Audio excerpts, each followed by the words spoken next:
Oluganda Mukama yeebazibwe. Nateera mbaniriza ku online sermon yaffe nga bulijjo. Mukama Katonda yeebale nti ebintu byonna bibaawo lwa nsonga. Obudde obusinga twakuŋŋaananga nnyo ku church, era Sunday ng'eno twalibadde twatandise dda okutuuyana ku church. Nga twebaza Mukama Katonda oyo wiiki gy'atuwadde, by'atukoledde, nga tubeera wamu nga tujulira erinnya lye, tusinza tutendereza. Mukama yeebale. Service zino bazirekodinga nga recordings nga bazibaweereza ku mikutu egy'enjawulo. So nga sitwala budde bungi okutuulawo ne recordinga enjiri zino nga ziteeka ku online media. Naye twebaza Mukama mu buli kintu kyonna ekibaawo aba alina ekigendererwa. I believe na kino kirungi nnyo nti era ekigambo kye kiteekeddwa okusigala nga kibuulirwa mu buli mbeera. That's why nayagalanga nnyo oluyimba olwo era ndwagala nnyo nti ggwe emmeeme yange tenderezanga Mukama, kubanga ne mu buzibu obungi asigala ye Mukama, mu ssanyu asigala ye Mukama, mu nnaku asigala ye Mukama, mu bizibu asigala ye Mukama, ne mu birungi asigala ye Mukama. So in all situations God remains God. So mu buli bintu byonna, mu bizibu byonna eby'enjawulo, Katonda asigala nga ye Katonda. Nebaza Mukama ku lw'ewiiki gy'abawadde na byonna by'abakozesezza, obulamu bw'abawadde, abafiiriddwa. Mukama Katonda abanyige, abafunye ebirwadde, ebintu eby'enjawulo, mukyali balamu. Nzikiriza bulungi olwaleero ebyo bigenda koma by the new anointing. Twebaza Mukama Katonda tuwadde wiiki eno empya nate nga tutegeeza kimu nti atuwadde amaanyi agazuukizibwa bupya. Ate leka tufokasinge ku bipya. Ku lwokusatu oluwedde na recording enjiri gye nabaweereza nga tusaba Mukama Katonda atuwa erinnya eripya, a new name. Era nzikiriza bulungi buli omu yasaba erinnya eripya ly'ayagala. Kiba kibi okuwulira enjiri ekwata ku kintu ng'ekyo, ate mwatu ekyasinga okunnyumira, buli we natambulanga nga ngenda nga mpulira aboogera, buli we nalabanga nga boogera, baayogeranga omwezi ogwa Sebutemba nga basaba Mukama Katonda okubawa ebintu ebipya. Omwezi gwe batagenda kwerabira kubanga it's a month to remember Mukama ebintu by'abawadde. Ne ngamba Mukama weebale for the revelation you have given me about the new name. Because the new name, ebintu ebisinga bino abooluganda abantu abasinga babyogera bwogezi, but God does not bless words. God blesses his word. Ne bw'oba ofunye ebigambo ebirungi ebifaanagana bitya, they may not be blessed, not until they are mixed with the word of God, not until the word of God comes in, not until the Spirit of God comes in.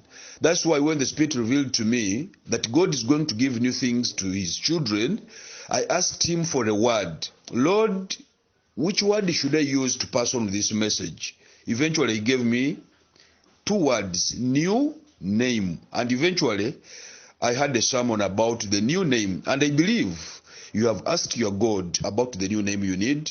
You have asked your God and you have put a new name either for your business, for your house, for your family, for whichever you have a new name. And this is what I believe. Nebaza Mukama Katonda for the new name.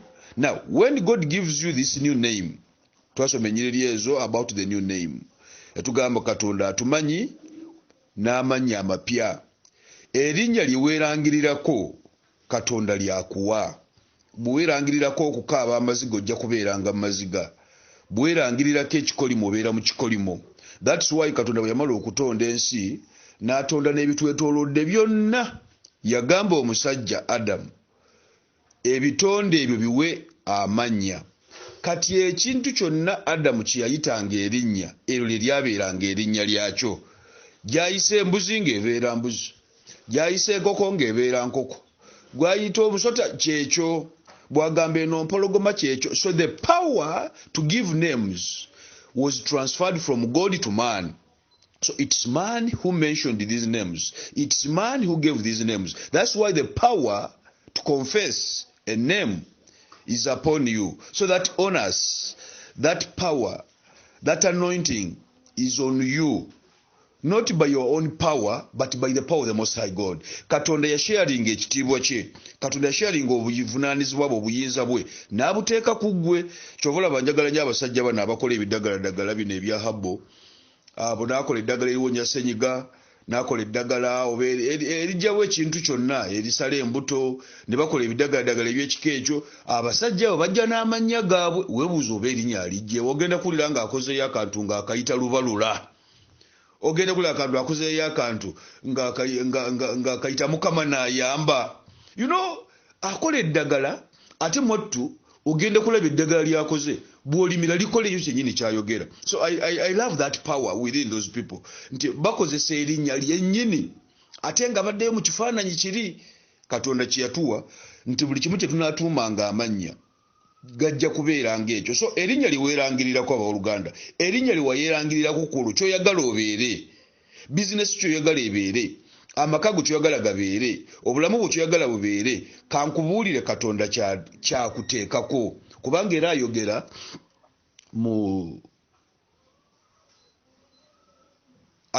mu Yobu 22:28 nti yogera nja kujjanga ntuukirize. Speak forth, I will come and fulfill. So kyoyogera Katonda kye establishing. Actually oba tunaba na kukyogera, the Spirit has already spoken. Omwoyo kasita guba gwayogedde oba omutima gwo, it means in the Spirit it is already established. So you are just waiting for its manifestation. So twayogera nnyo ku linnya eripya, era nensaba guno omwezi ogw'omwenda gubeere a month to remember. A month that God is going to give you something new, that God has put something new into your life. Nti Katonda alina ekintu kipya kyateeseewo, oba alina ennyumba gyakugulidde, oba alina omwami amukuwadde, oba alina omwana oba bizinesi ekula. Katonda ng'alina ekintu kipya kyakuwadde, oba nga waluwedde ekibadde kikutawaanya, nti oba gw'obadde otawaana nnyo, abantu nga bakuloga nnyo, oba gw'obadde ozunga nnyo otambuza lugambo, nga Mukama Katonda alina omwoyo gwakuggyeko. Let it be a month to remember. Being September, let it be a month to remember that God sets you aside. God sets you apart for his divine purpose. That's why he says in Romans 8:28 that everything in life is being created for a divine purpose. So you are for a divine purpose. And being created for a divine purpose means God can give you a new name. God can rebrand you and you become a new person. That's why olwaleero coupled with that new name, Mweyangambe Julius. Now, on top of giving my people a new name, omutwe gwaleero gugambye have a new name with a bigger vision. Bw'omala okufuna erinnya eripya, have a bigger vision. Omutwe gwaleero gugambye beera n'ekifaananyi ekinene. Beera n'ekifaananyi ekinene. Have a bigger vision. Have a bigger picture. Have a bigger goal. Have a bigger purpose in life. Have a bigger dream in life. Have something big in life. Abooluganda, this begins from the heart.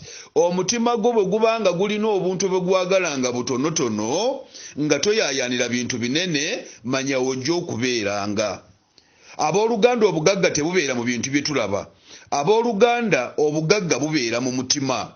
Omwo mutima gwo bwe gutabeera mugagga, ne bw'olikola otya ebyebweru olisigala oli mwavu.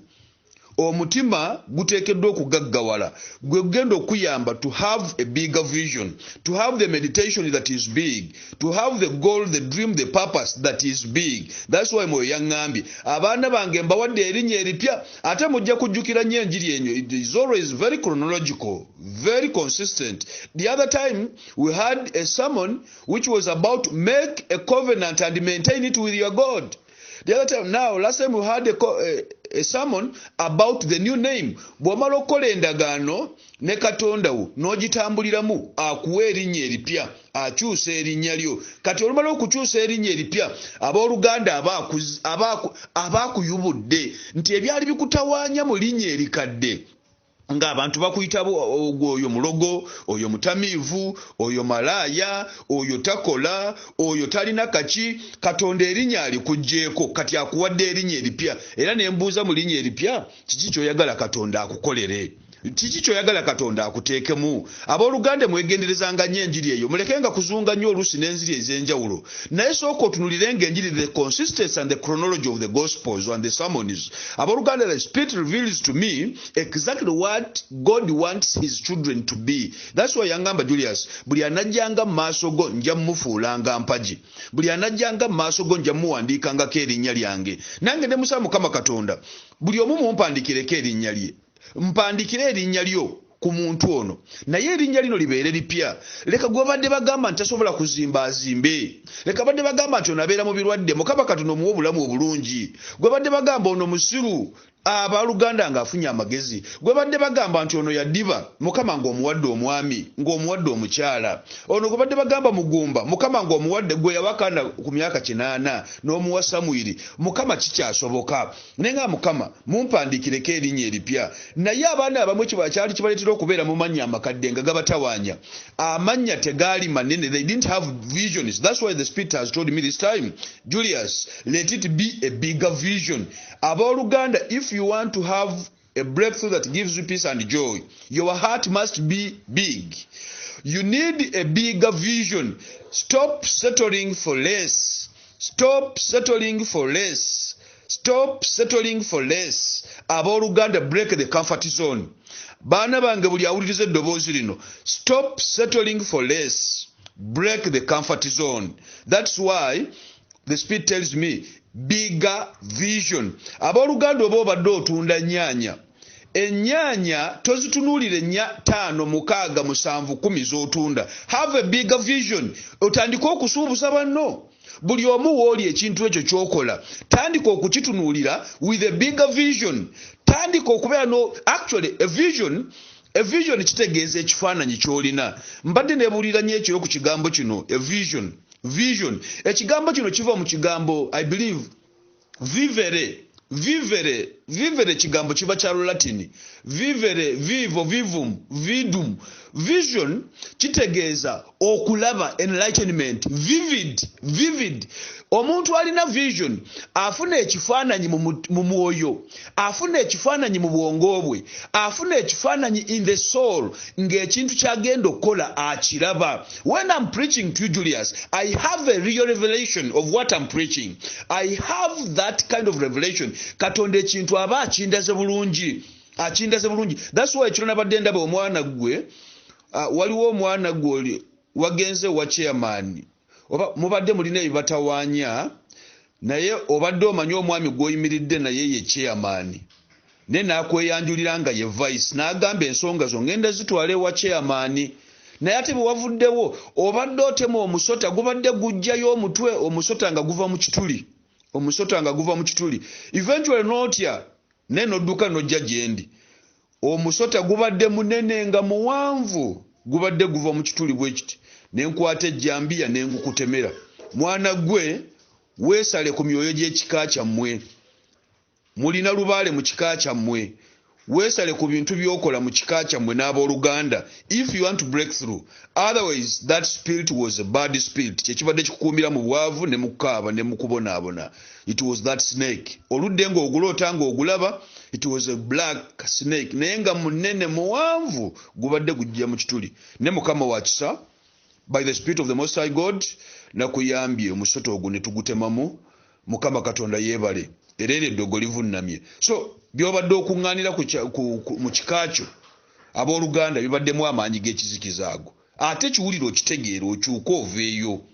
Nsaba Mukama Katonda akunyweze mu nsonga eyo, having cut that snake in 2 pieces. Mukama Katonda akunyambire buli kyogenda okutandika okukola kiraba omukono gwe. So don't keep settling for less. Nzirayo ku njiri eno. Begin settling for a bigger vision. Bw'oba obadde otunda ennyaanya 3, tandika okulabanga oteeseewo omudaala ng'osuubuza banno. Buli kyokola tandika okulaba ng'okikola nga kigaziye. Kati waliwo agamba kati nze awo sente naazijjawa. Sente si ze zikola. First have the faith. First have the vision. Sooka obeere n'okwolesebwa, obeere n'ekifaananyi. Ebintu ebisinga bijja kulema. Kubanga tobadde na kifaananyi, bwe binaakugwako nga tobadde na kifaananyi kinene, era bijja kubeera ng'embwa bw'oba ogikasukidde omukalo. bw'ogikasukira mu kalobe pa esooka kugudduka kubanga ebadde tegwetegekedde sooka weetegeke ogambe kino kyenjagala ate otandika okukisabira abooluganda ogenda kulaba Katonda ng'akikutuusizzaako. Always have a bigger vision. Buli kintu kyonna ky'okola abooluganda, oba otunda nnyaanya, oba otunda dduuka, oba otunda ngoye, oba otunda ki, have a bigger vision. Beera n'ekifaananyi ekinene. Stop settling for less. Abaana bange abasinga abalokole kibatawanya kiri kimu. Mwagala nnyo okusettlinga for small things. Kangende ne bwe najjayo nusu 10, abooluganda osibira nusu 10, osibira nusu 10. Mwagala nnyo okusettlinga abooluganda for less, and yet the power to change you is from within you. You have the ability, you have the potential in you, but the potential and the ability in you is underutilized, is underused. Amaanyi ago agali mu ggwe togakozesa to your full potential. Okozesa obukozesa n'obeerawo akadde k'oba totunda kubanga byobadde bagaato birina nodda mu lugambo, nodda mu kulaba obufirimu buno buvaduka obwo. Noga bannanga abachene baludde otuweereza bu firimu n'abayindi. Bannanga oba natuweerezaayo ddi. Abooluganda bali bakola sente. Now you need to make money. Osanga omwana agamba ne bannanga gundi we naye ayagala nnyo sente. Ne ku buso badde oyagala ebisubi. Obadde oyagala mayinja. Money comes to facilitate life. Brothers and sisters, money is a facilitator of life because it is a medium of exchange. Life needs money. Abooluganda, you need money. You need God. Kubanga Katonda ajja kugamba okole ekintu ekigenda okuwa obuwanguzi mu bulamu. Naye nga abooluganda, you must make it with money. You must do it with money. Minus money, however much you speak, oli tagenda kutegeera. So when there is money, then your life will be facilitated. So in the kingdom of God, money is also needed. Money is needed, brothers and sisters, tebakulimbanga. So Mukama Katonda akumpeera ekirooto ekinene ekigenda okuleetera sente. Think like a billionaire. Think like a trillionaire. Lowooza ku sente, tolowooza ku mitwalo 10, tolowooza ku mutwalo 10, tolowooza ku No. Let this be a starting point. Kola, brothers and sisters, have a bigger vision. Beera n'okwolesebwa okunene okulimu okukola. Don't settle for less. Have a billion thinking. Have a billion mind. Ne bw'onooba ogenda kola ekintu kinene. Tobeera n'ogamba kasa nange nzimbe y'akayumba kange akasenge kamu era nja kutandikiraawo. Gamba Mukama ntandise n'akasenge kamu naye njagala kalina. Mukama njagala mansion. Mukama njagala bangalu. Otandike n'ekyo ekitono naye nga Katonda alina kyakuwa okugaziwa, because this is just a starting point. Brothers and sisters, one of the steps in change is to have a stepping stone. This is a stepping stone. Naye it must grow bigger. Tunulira akati akayitibwa ka mustard seed. A mustard seed kaba kaweke katono nyaka weke kakaladaali. Naye bwe kakula bwe kagenda mu ttaka kakula ne kagejja n'ogaba nankeka n'akati akali akatono. That is how you should be. Kubanga ko kaba kamaliridde okugaziwa. Brothers and sisters, you need a bigger vision. Ne bw'obeera mu maka, start looking for things. Tandika okulaba ebintu nga binene. Lowooza nga weebipya. Things should not be the same time and again. Monday to Sunday, month to month, January to December. Entebe weeyali weeri, ettala weeriri, essefuliya weeri. Bannange, no. Have a bigger vision. Have the power of creation. Kino kireetebwa amaanyi agatonda. Have a big picture. Siga ekifaananyi ky'oyagala obeere. Sooka osiga ekifaananyi ky'oyagala obeere ogambe nedda. Kino kyendi mu maka gange, kino kyendi mu bizinesi yange, kino kyendi mu mulimo gwange, kino kyendi mu mikwano gyange, njagala kubeera nga neeyubula. Ntenya okulaba abakazi abasinga obudde obusinga. Ne bw'abanga agenda ku kantu akatono ennyo, waakira yeeyisaako akazigo, ne yeeyisaako ka make-up. Leero kano bw'akyusiza enjala ne zibeera za red, oli asiiga za green, n'osiiga za black.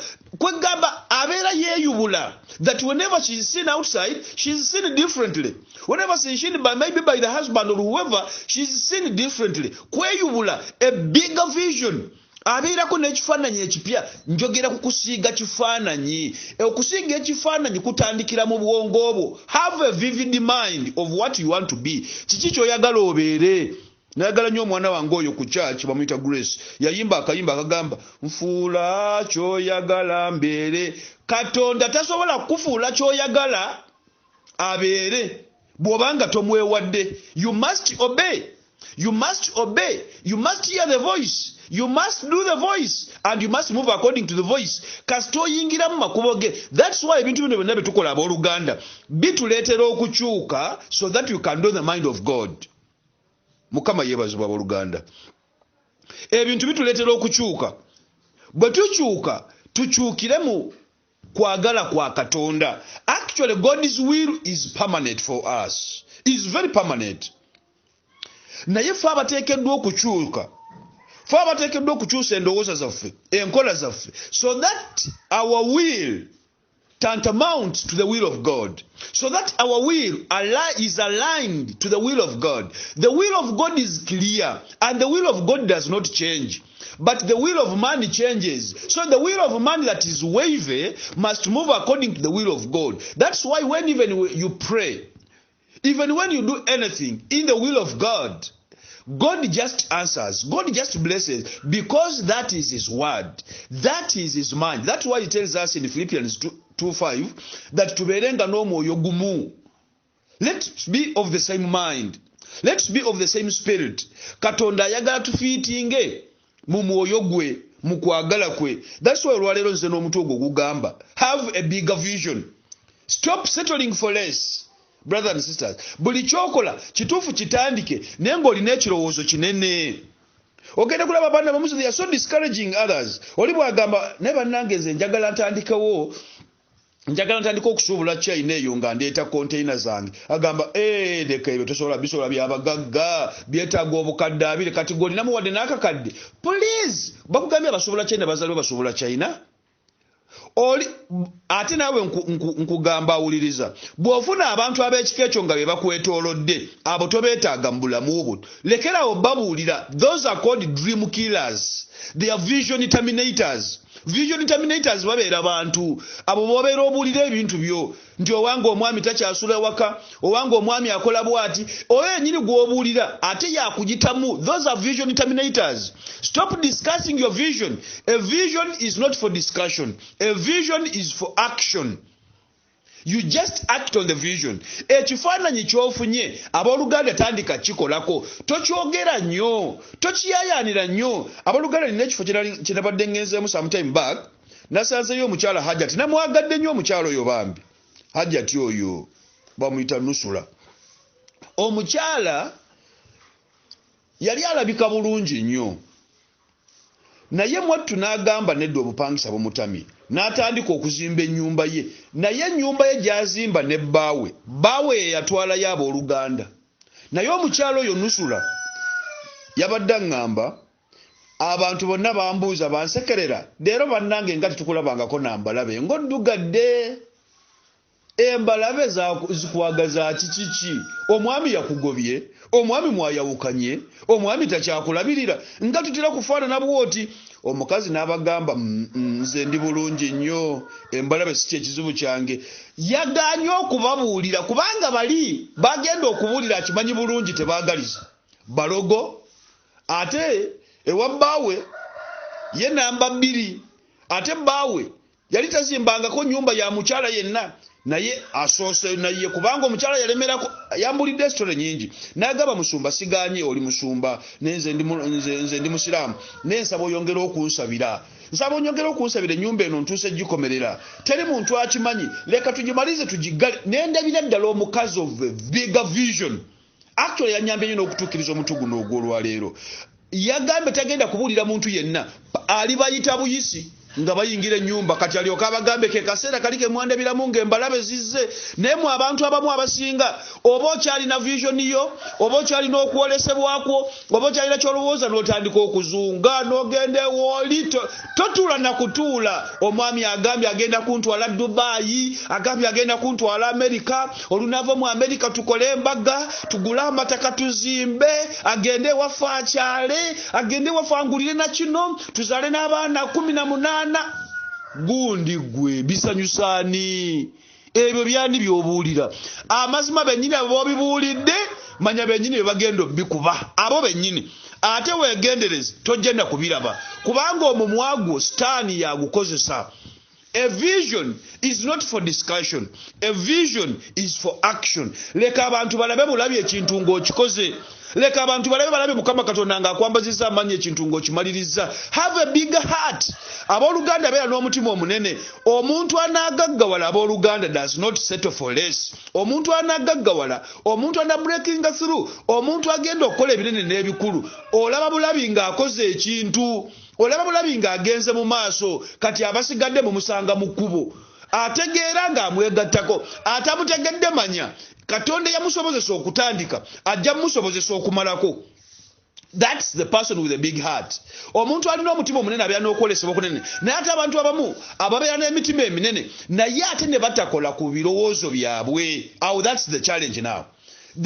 Emitima gyabwe girowooza binene, baagala binene, but again they settle for less. Kati this is a demon. They need to be imparted. They need to be reawakened. They need their sleeping potential okugiteekako amaanyi akazuukisa kiri ekiri mu ndowooza ye, ekiri mu mutima gwe kyayaayaanira. Kankubuulire, buli kintu kyonna ky'okola, one of the things, it must be a heartfelt thing. Ekintu bw'obanga okikola ng'owulira okijja ku mutima. Nga Julius bwenkera okuweereza enjiri eno, nga bwenkera okwebulira Katonda n'ensula nga ntunula ku lwa Katonda wange ono, nkikola because ekyo Katonda kye yampa. Nkikola n'omutima gumu, nkikola n'okwagala. Kyova olaba nze kiba kizibu okuweereza enjiri ya ddakiika 10. Kiba kizibu okuweereza enjiri ya ddakiika 2. Era nsaba Mukama buli mwana n'abanga ali ready okuwuliriza enjiri eno, oteekeko data. Ate Mukama yeebala, abaana bangi mumpeereza ne ga musumba. Yiga eri wagirese tubadde tukyanyumirwa. Ebyokunyumirwa bireke. Nze nkubuulira kikuyamba, kikuzimba, kikusumulula, kikuteeka mu Katonda. Ekyokunyumirwa kireke, otandika okukola ky'owulidde. Aga Katonda teri muntu ajja kuwulira njiri eno Katonda amuleke kyekimu, taliiyo. Oyo taliiyo. Bw'olijja mu maaso gange era kyekimu, ndikubuulira ekirala ky'obadde tomanyi.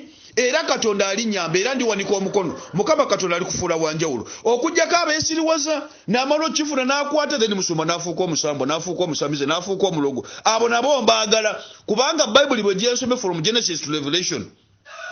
In the beginning up to the word amen in the Revelation. Sirabanga mulunyiriri Katonda nga mpa amaanyi nga ngamba Julius genda, tebajja kuwogereranga, tebajja kuvumanga, tebajja kukolanga kino, tebajja kuyitanga. Olaba ne Yesu bagamba akozesa musambo gwa Beelzebul. Ebyo Yesu yabingamba, yangamba kimu Jeremiya 19. Bajja kulwanisanga naye tebajja kusobolanga. Bajja kulumbanga naye jabba wangula. Anaakukyawanga mwagalenga. Anakolanga kino mukole era kyo kyenkola. Nze ne bwonjogera ne bwokola ki please nze sigala ku Bible egamba ki, kubanga nze Julius tolina kyo oli tolina kyayinza kunjogerako, kati nga njogerako ki ebyemabega nze sibijjukira, kubanga my spirit was reborn.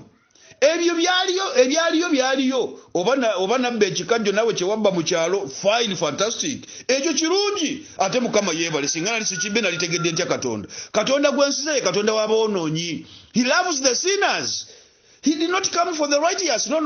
He loves the sinners. Era nkubuulira ggwe abooluganda. Your history, your past history, Katonda yagala nnyo akozesa obunafu bwo, ebyo byennyini bye walimu. Yeegulumize. Abooluganda, your negatives are so good before God. Ebyo byonna bye wakola Katonda aba ayagala obikuŋŋaanye, obimuleetere, alyoka aweebwa ekitiibwa ng'abikuggyeeko. Eyali anywa omwenge nga tokyagunywa, eyali ayomba nga tokyayomba, eyali alwana nga tokyalwana, eyali asamira nga emmindi wazisuula, ebyo Katonda nga yeegulumiza. Let me tell you, your weakness, brothers and sisters, is God's strength. God's power rests on your weakness on one point. If you submit your weaknesses to God.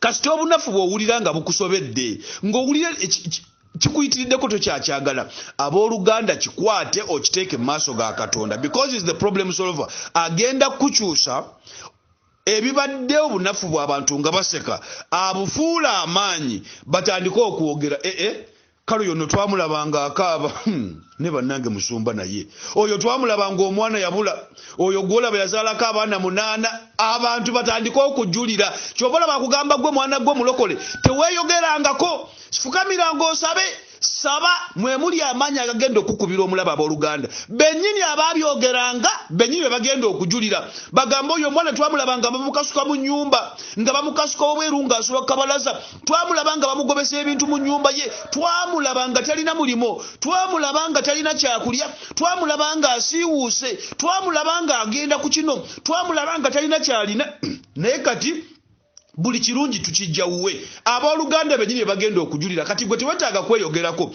weetaaga kukyuka otuule mu kwagala kwa Katonda Katonda alyoka akukubira omulabe akuteeke waggulu kyobola Bayibuli egamba Zabuli 10:19 nja bajjanga mu nfuufu mbatuuze n'abalangira ne Katonda batuuza n'abalangira be baliwa beba abakola ekigambo kya Katonda kye kigamba haleluya abooluganda yeebazwe mu Mukama yeebazwe enjiri eno njiwulira because it really nze yansumulula dda era buli bwe mba njikubuulira mpulira ng'eyongera kunsumulula busumuluzi have a bigger vision stop settling for less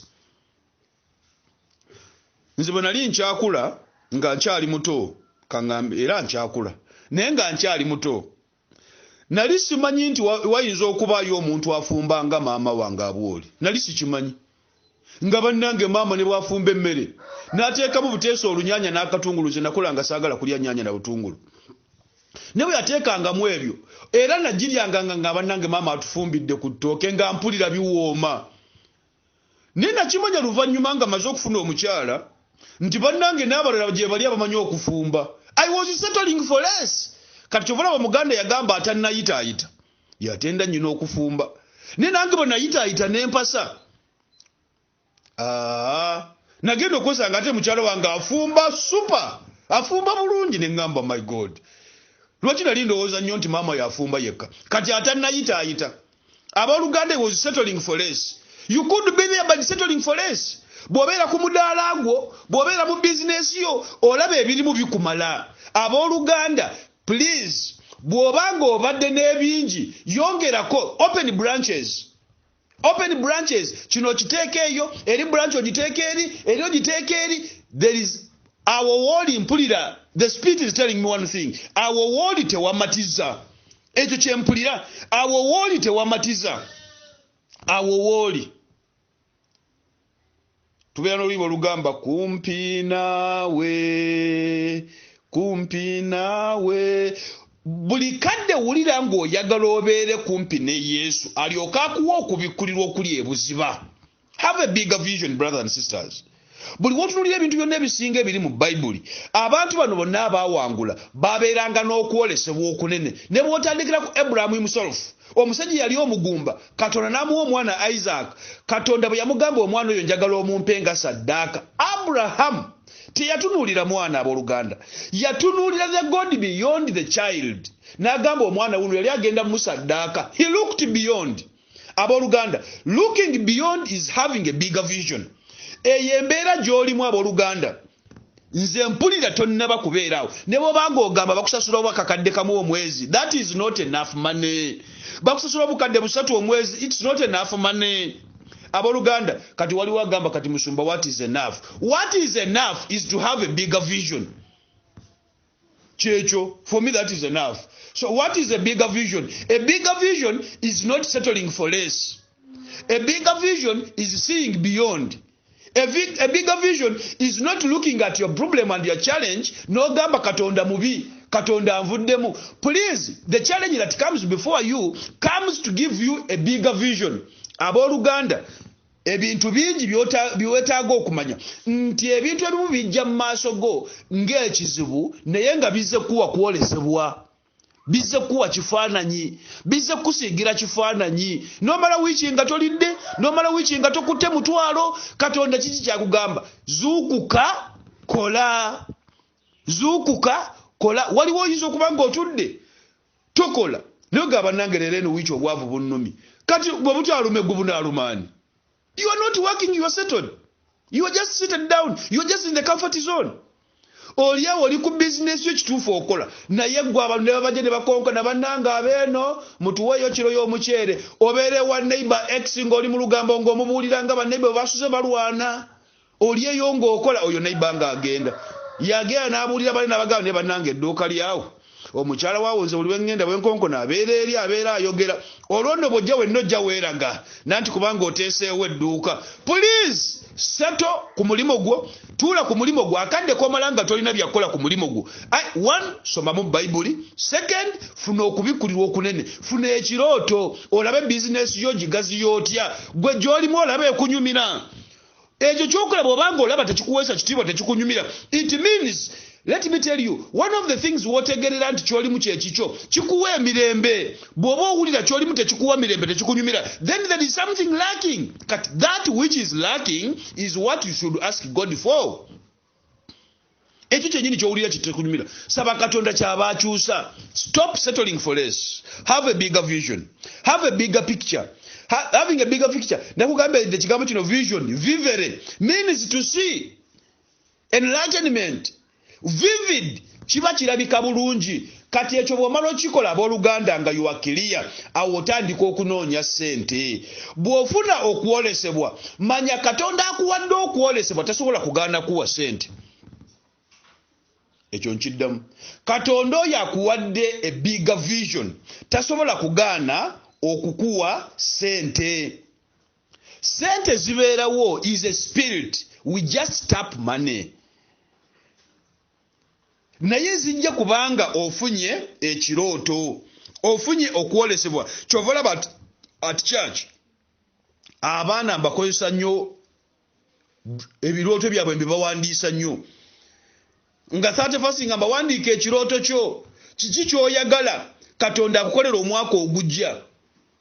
Abamu bawandiika kirabika baddayo ne beebaka, naye nzikiriza bulungi tugenda kutuuka ku 31st ng'abaana abasinga buli kye baasaba baakifuna dda, era nga bateekawo action plan of the new dreams. Waliwo nabbi is a minor prophet mu Bible bamuyita Habakkuk. Yasabiranga nnyo abantu nga bawona, yakolanga nnyo ebyamagero mu linnya lya Yesu. Naye bw'atuuka okukola ebibye tebiyitamu, ne baasabiranga bafuna. Habakkuk yatandika okomplaininga eri Katonda. N'agamba naye ebyange byensaba Mukama, ebyange byonga tebijja. Katonda yamugamba ekintu kimu. Ojja kusoma Habakkuk essula ya 2:2-3. Yamugamba wandiika okuwolesebwako. Malayika egaba obuwanguzi bwe n'abeeyita ejja kutuula weekuwe. Era amazima bwe yawandiika byawandiise byatuukirira. So the power of writing. Funa ekirooto kiwandiike. Buli kaseera obeere ng'okirabako. Buli kaseera obeere ng'okifukamirako okisabira paka nga kituukiridde. A prophecy comes to pass only when you react. A prophecy comes to pass only when you tremble and fear the word of God. A prophecy comes to pass when you act according to the will of God through the man of God. Mbojje maaso gange Mukama nandaga ekyo ne ngamba, Mukama nangamba omwana oyo kino kyagenda okubeera, kino kyagenda okubeera.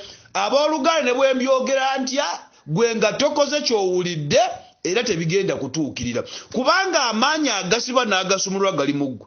Kyovula abaana abasinga ajja bulungi ku kyaki n'agamba nange myaka 3, myaka 25 zatazaala, atali mu family planning nze nabaaki. N'asaba Mukama Katonda, n'amugamba Mukama Katonda omwana agenda mukuwa.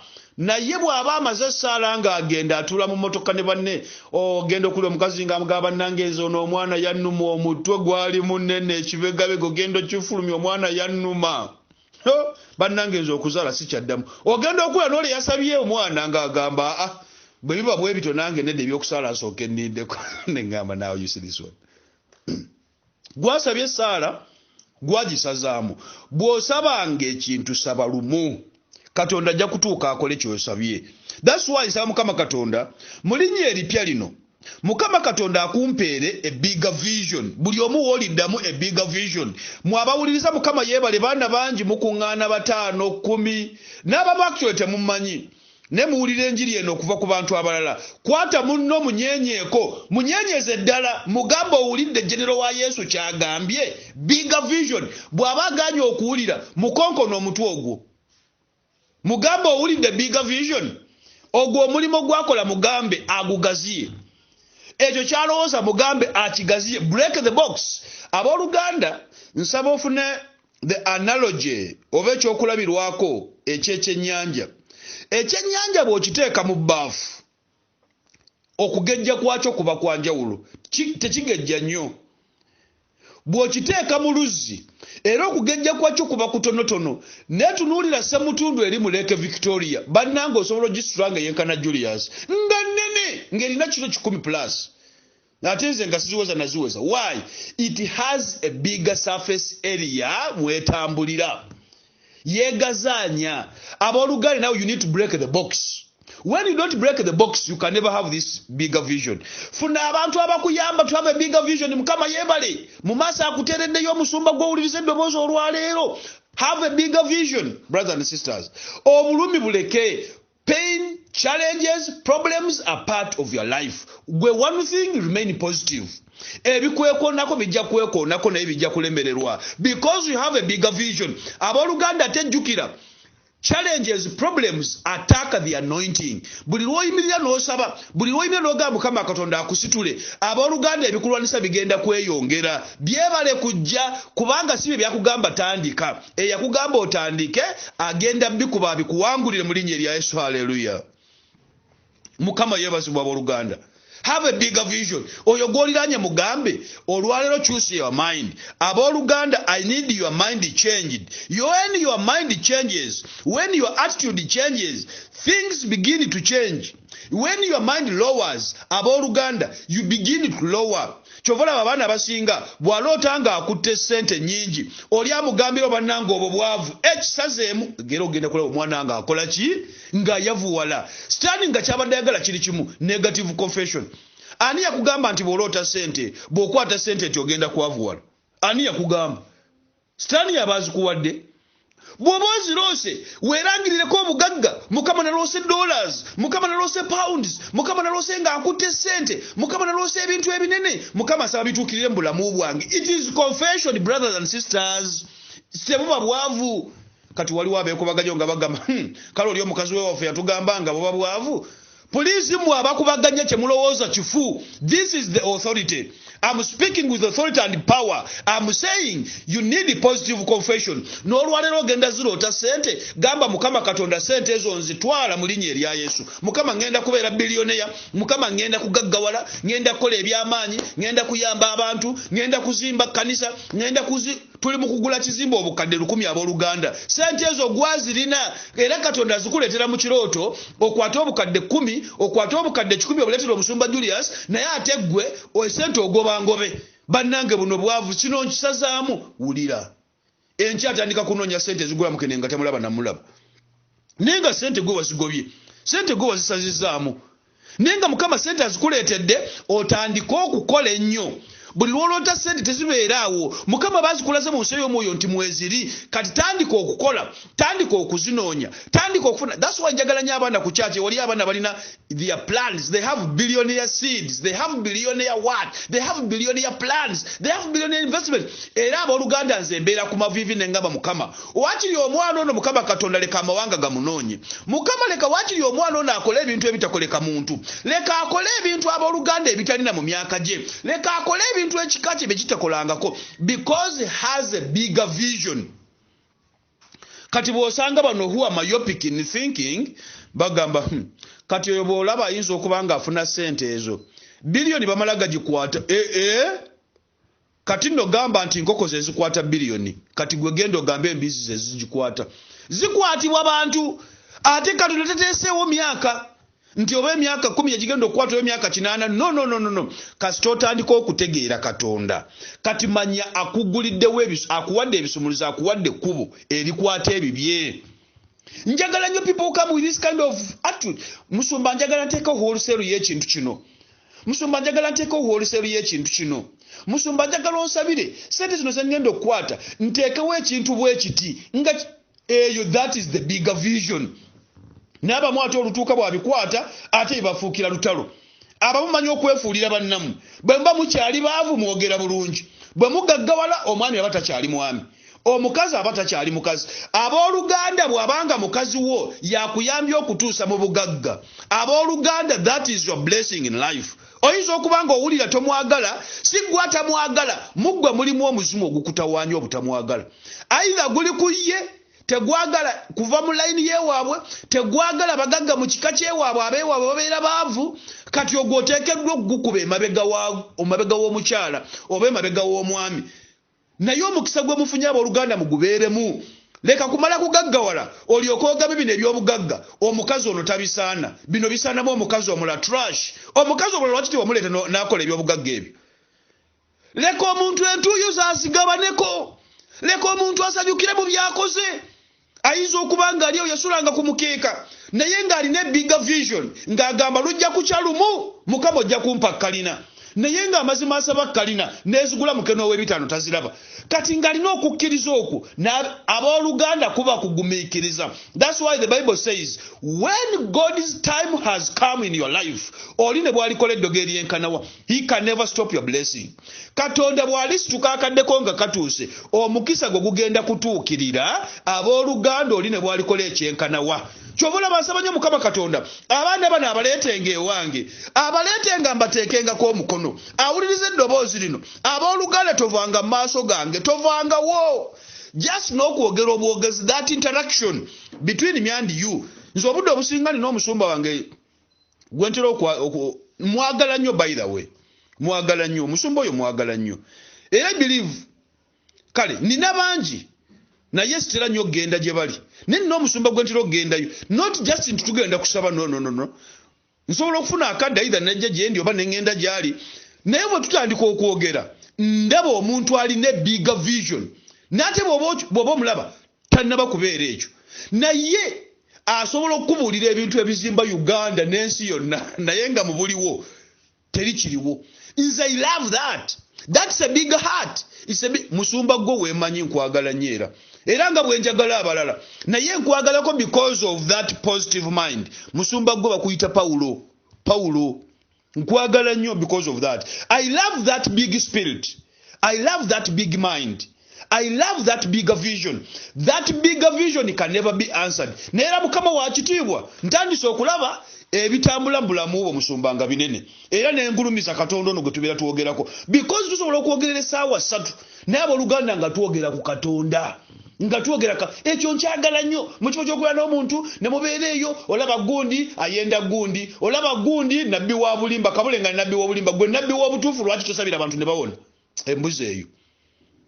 Katonda buli kimu alina gwe yakikwasa, engalo tezenkanenkana, abantu tebenkanenkana, kala size ezimu. Waliyo omuzungu omweru nange Julius ndi muddugavu, naye era omuzungu ava ebweru najja anoonyenza omuddugavu musabire, kubanga omwoyo tegulina kala.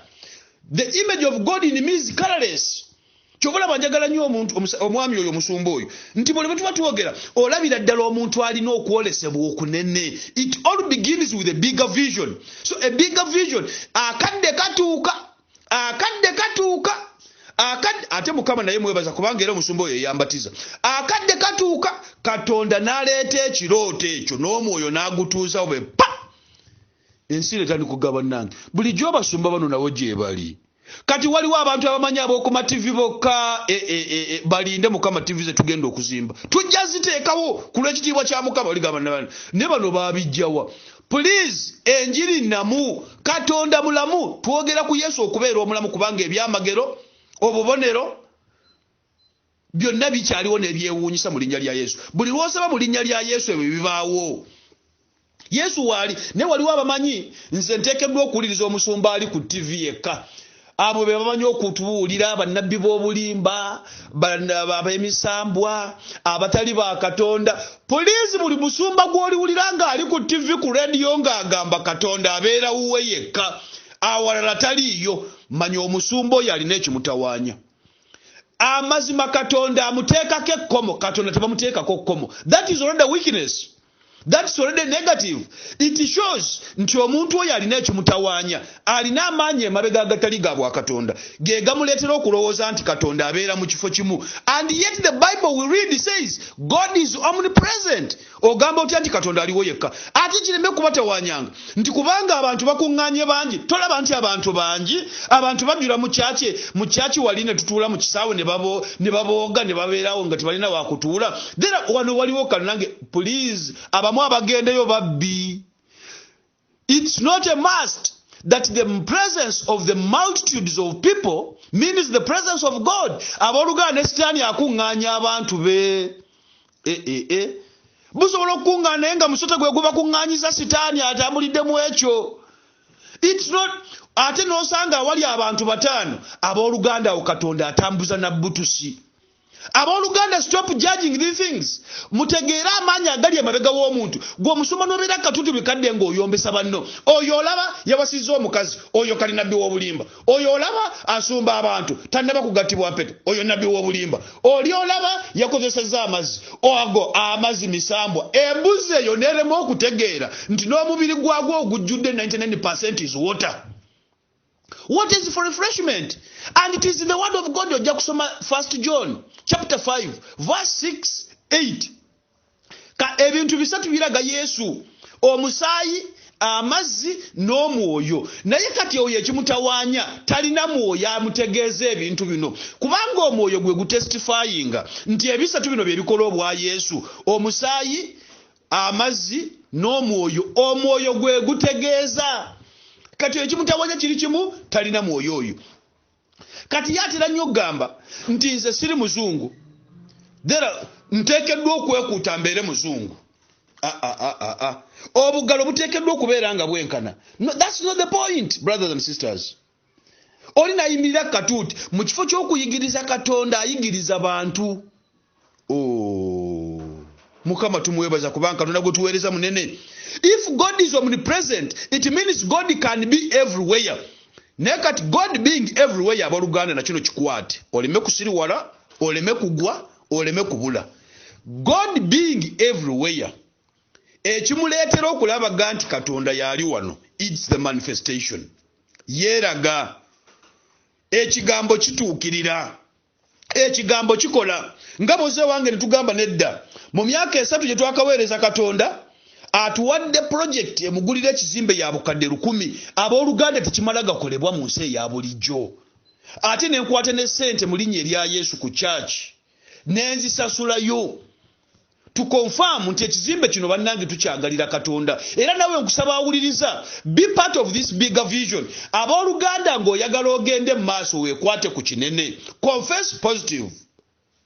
Kwate yakakadde kesente ogabe musumba akadde kano kwongere ku kizimbe.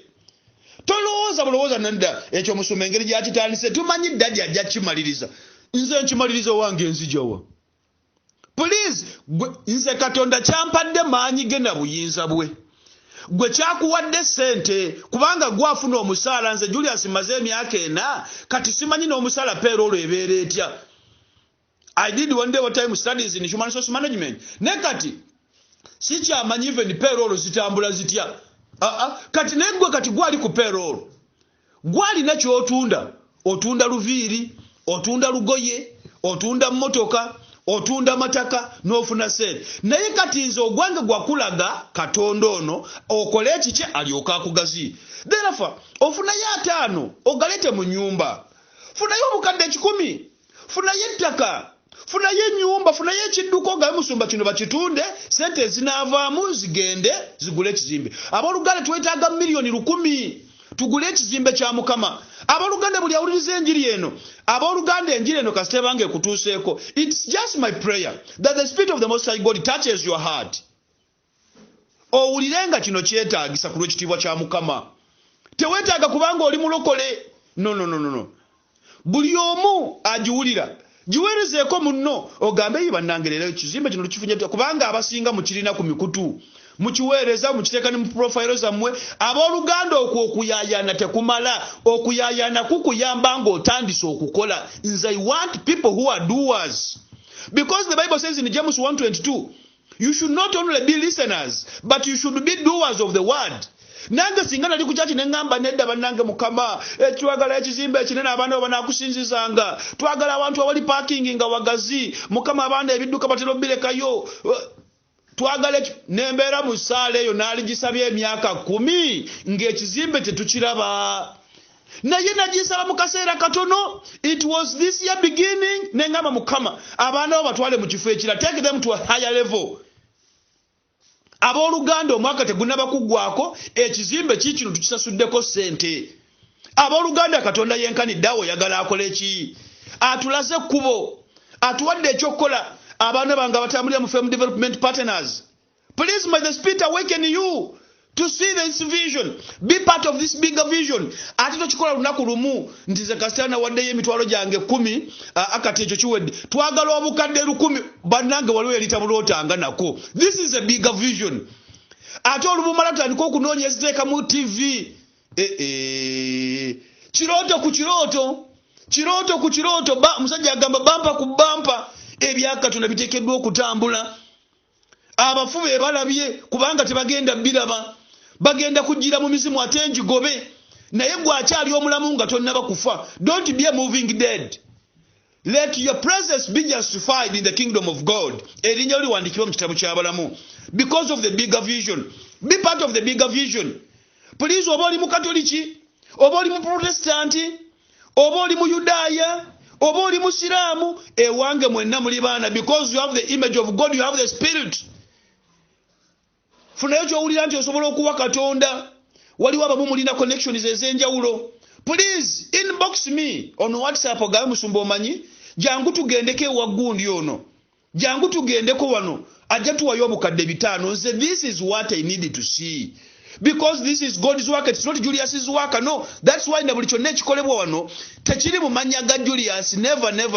Kiri mu mannya ga Fame International Church Limited. Because our church is a registered church.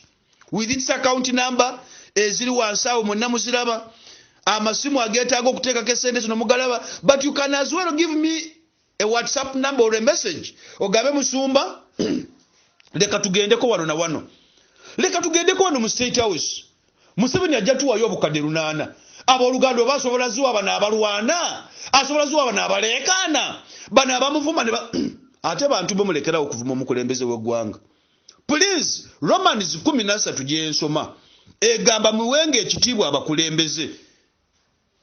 Amazima yali mu kifaananyi kya kitaawo nosanga akaana myaka 15 kamuvuma. Bw'oba oyagala president tekitegeeza ate nze tekitamiza politics wawa n'ekyo. Why do you want to abuse others? Gwoyitewo manya kyofunye mu kunyooma abalala, mu kujoga, mu kubavuma, mu kuboogerera. Naawe bw'otyo bw'ogenda okubeera. Akusse ekitala alifa kitala. Lwaki oteekeddwa okuvuma munno kubanga oyagala otwala ekifo kye? Lwaki oyagala omwogerera amafuukula olyoka otwala ekifo kye?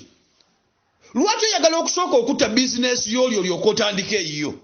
Buli omu alina lisiti ye, buli omu alina omukisa gwe, buli omu alina waayita. Mulekerawo okuvuma abantu. Mulekerawo okukonjera abantu. Nze Bayibuli gyensoma yempadde ekyo ekyokwogera sina kyempagira. Nze mpagira mukulembeza mulungi kubanga mmanyiza Proverbs 28:13 engamba kimwe bamufuna omukulembeza atya Katonda. Bamukula omukulembeza ali mwensa. Abooluganda eggwanga lijja kutereera. Ebayibuli engamba mu Barumi 13 muwenga abali mu buyinza ekitiibwa era mubagonderenga. That's why I had to register Fame International Church to show the loyalty of our church to the government. That what the government yeggulu etumanyi nereka ne government yensi etumanye. That's why our church is totally registered with every detail. So buli kyembuulira kyenjogera nkyogeza buyinza n'amaanyi, eggulu lyakkiriza n'ensi nekkiriza. Brothers and sisters, kyonna kye tukola be part of the group. Osobola okubeera n'ogamba nedda leka tujje tugende waki, leka tugende tulaba omukulembeze ono bwati ne bwati. Ne bw'obanga omulina ali mu nsi ki tujja kutuuka. As long as you are doing what glorifies God.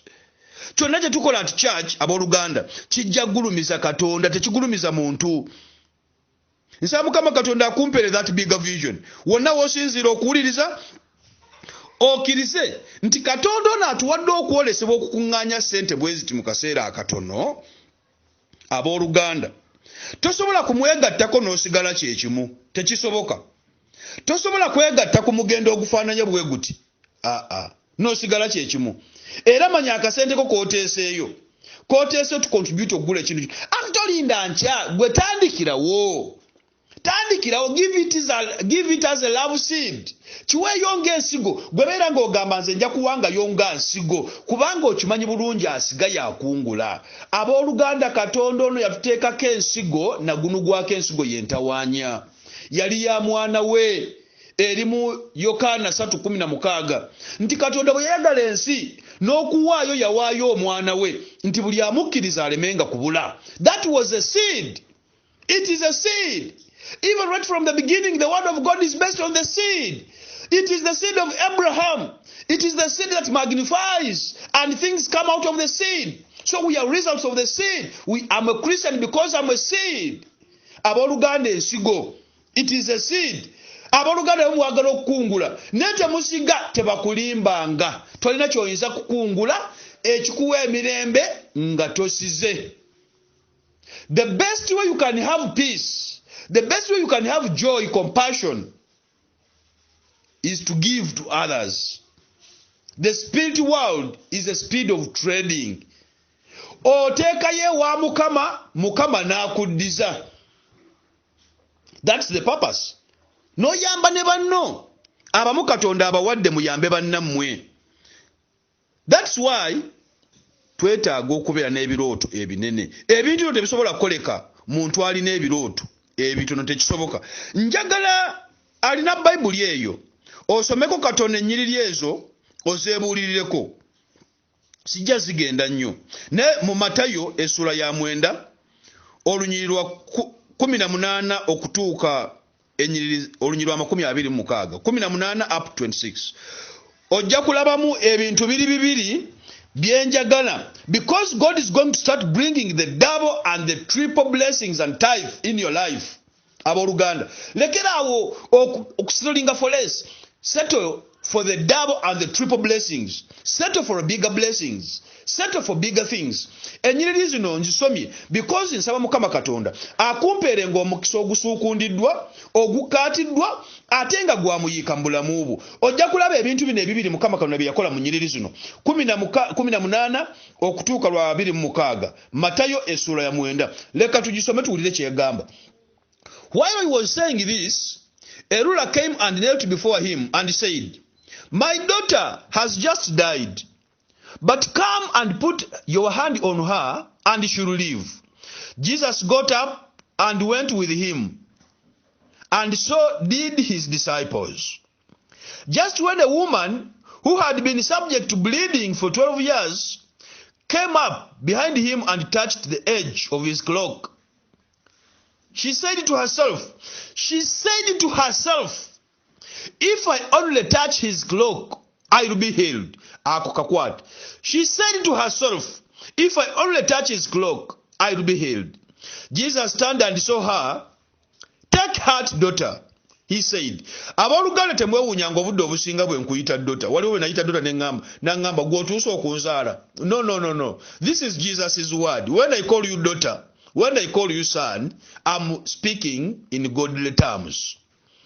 He said, "Your faith has healed you." And the woman was healed from that moment. When Jesus entered the ruler's house and saw the flute players and the noisy crowd, he said, "Go away. The girl is not dead, but asleep."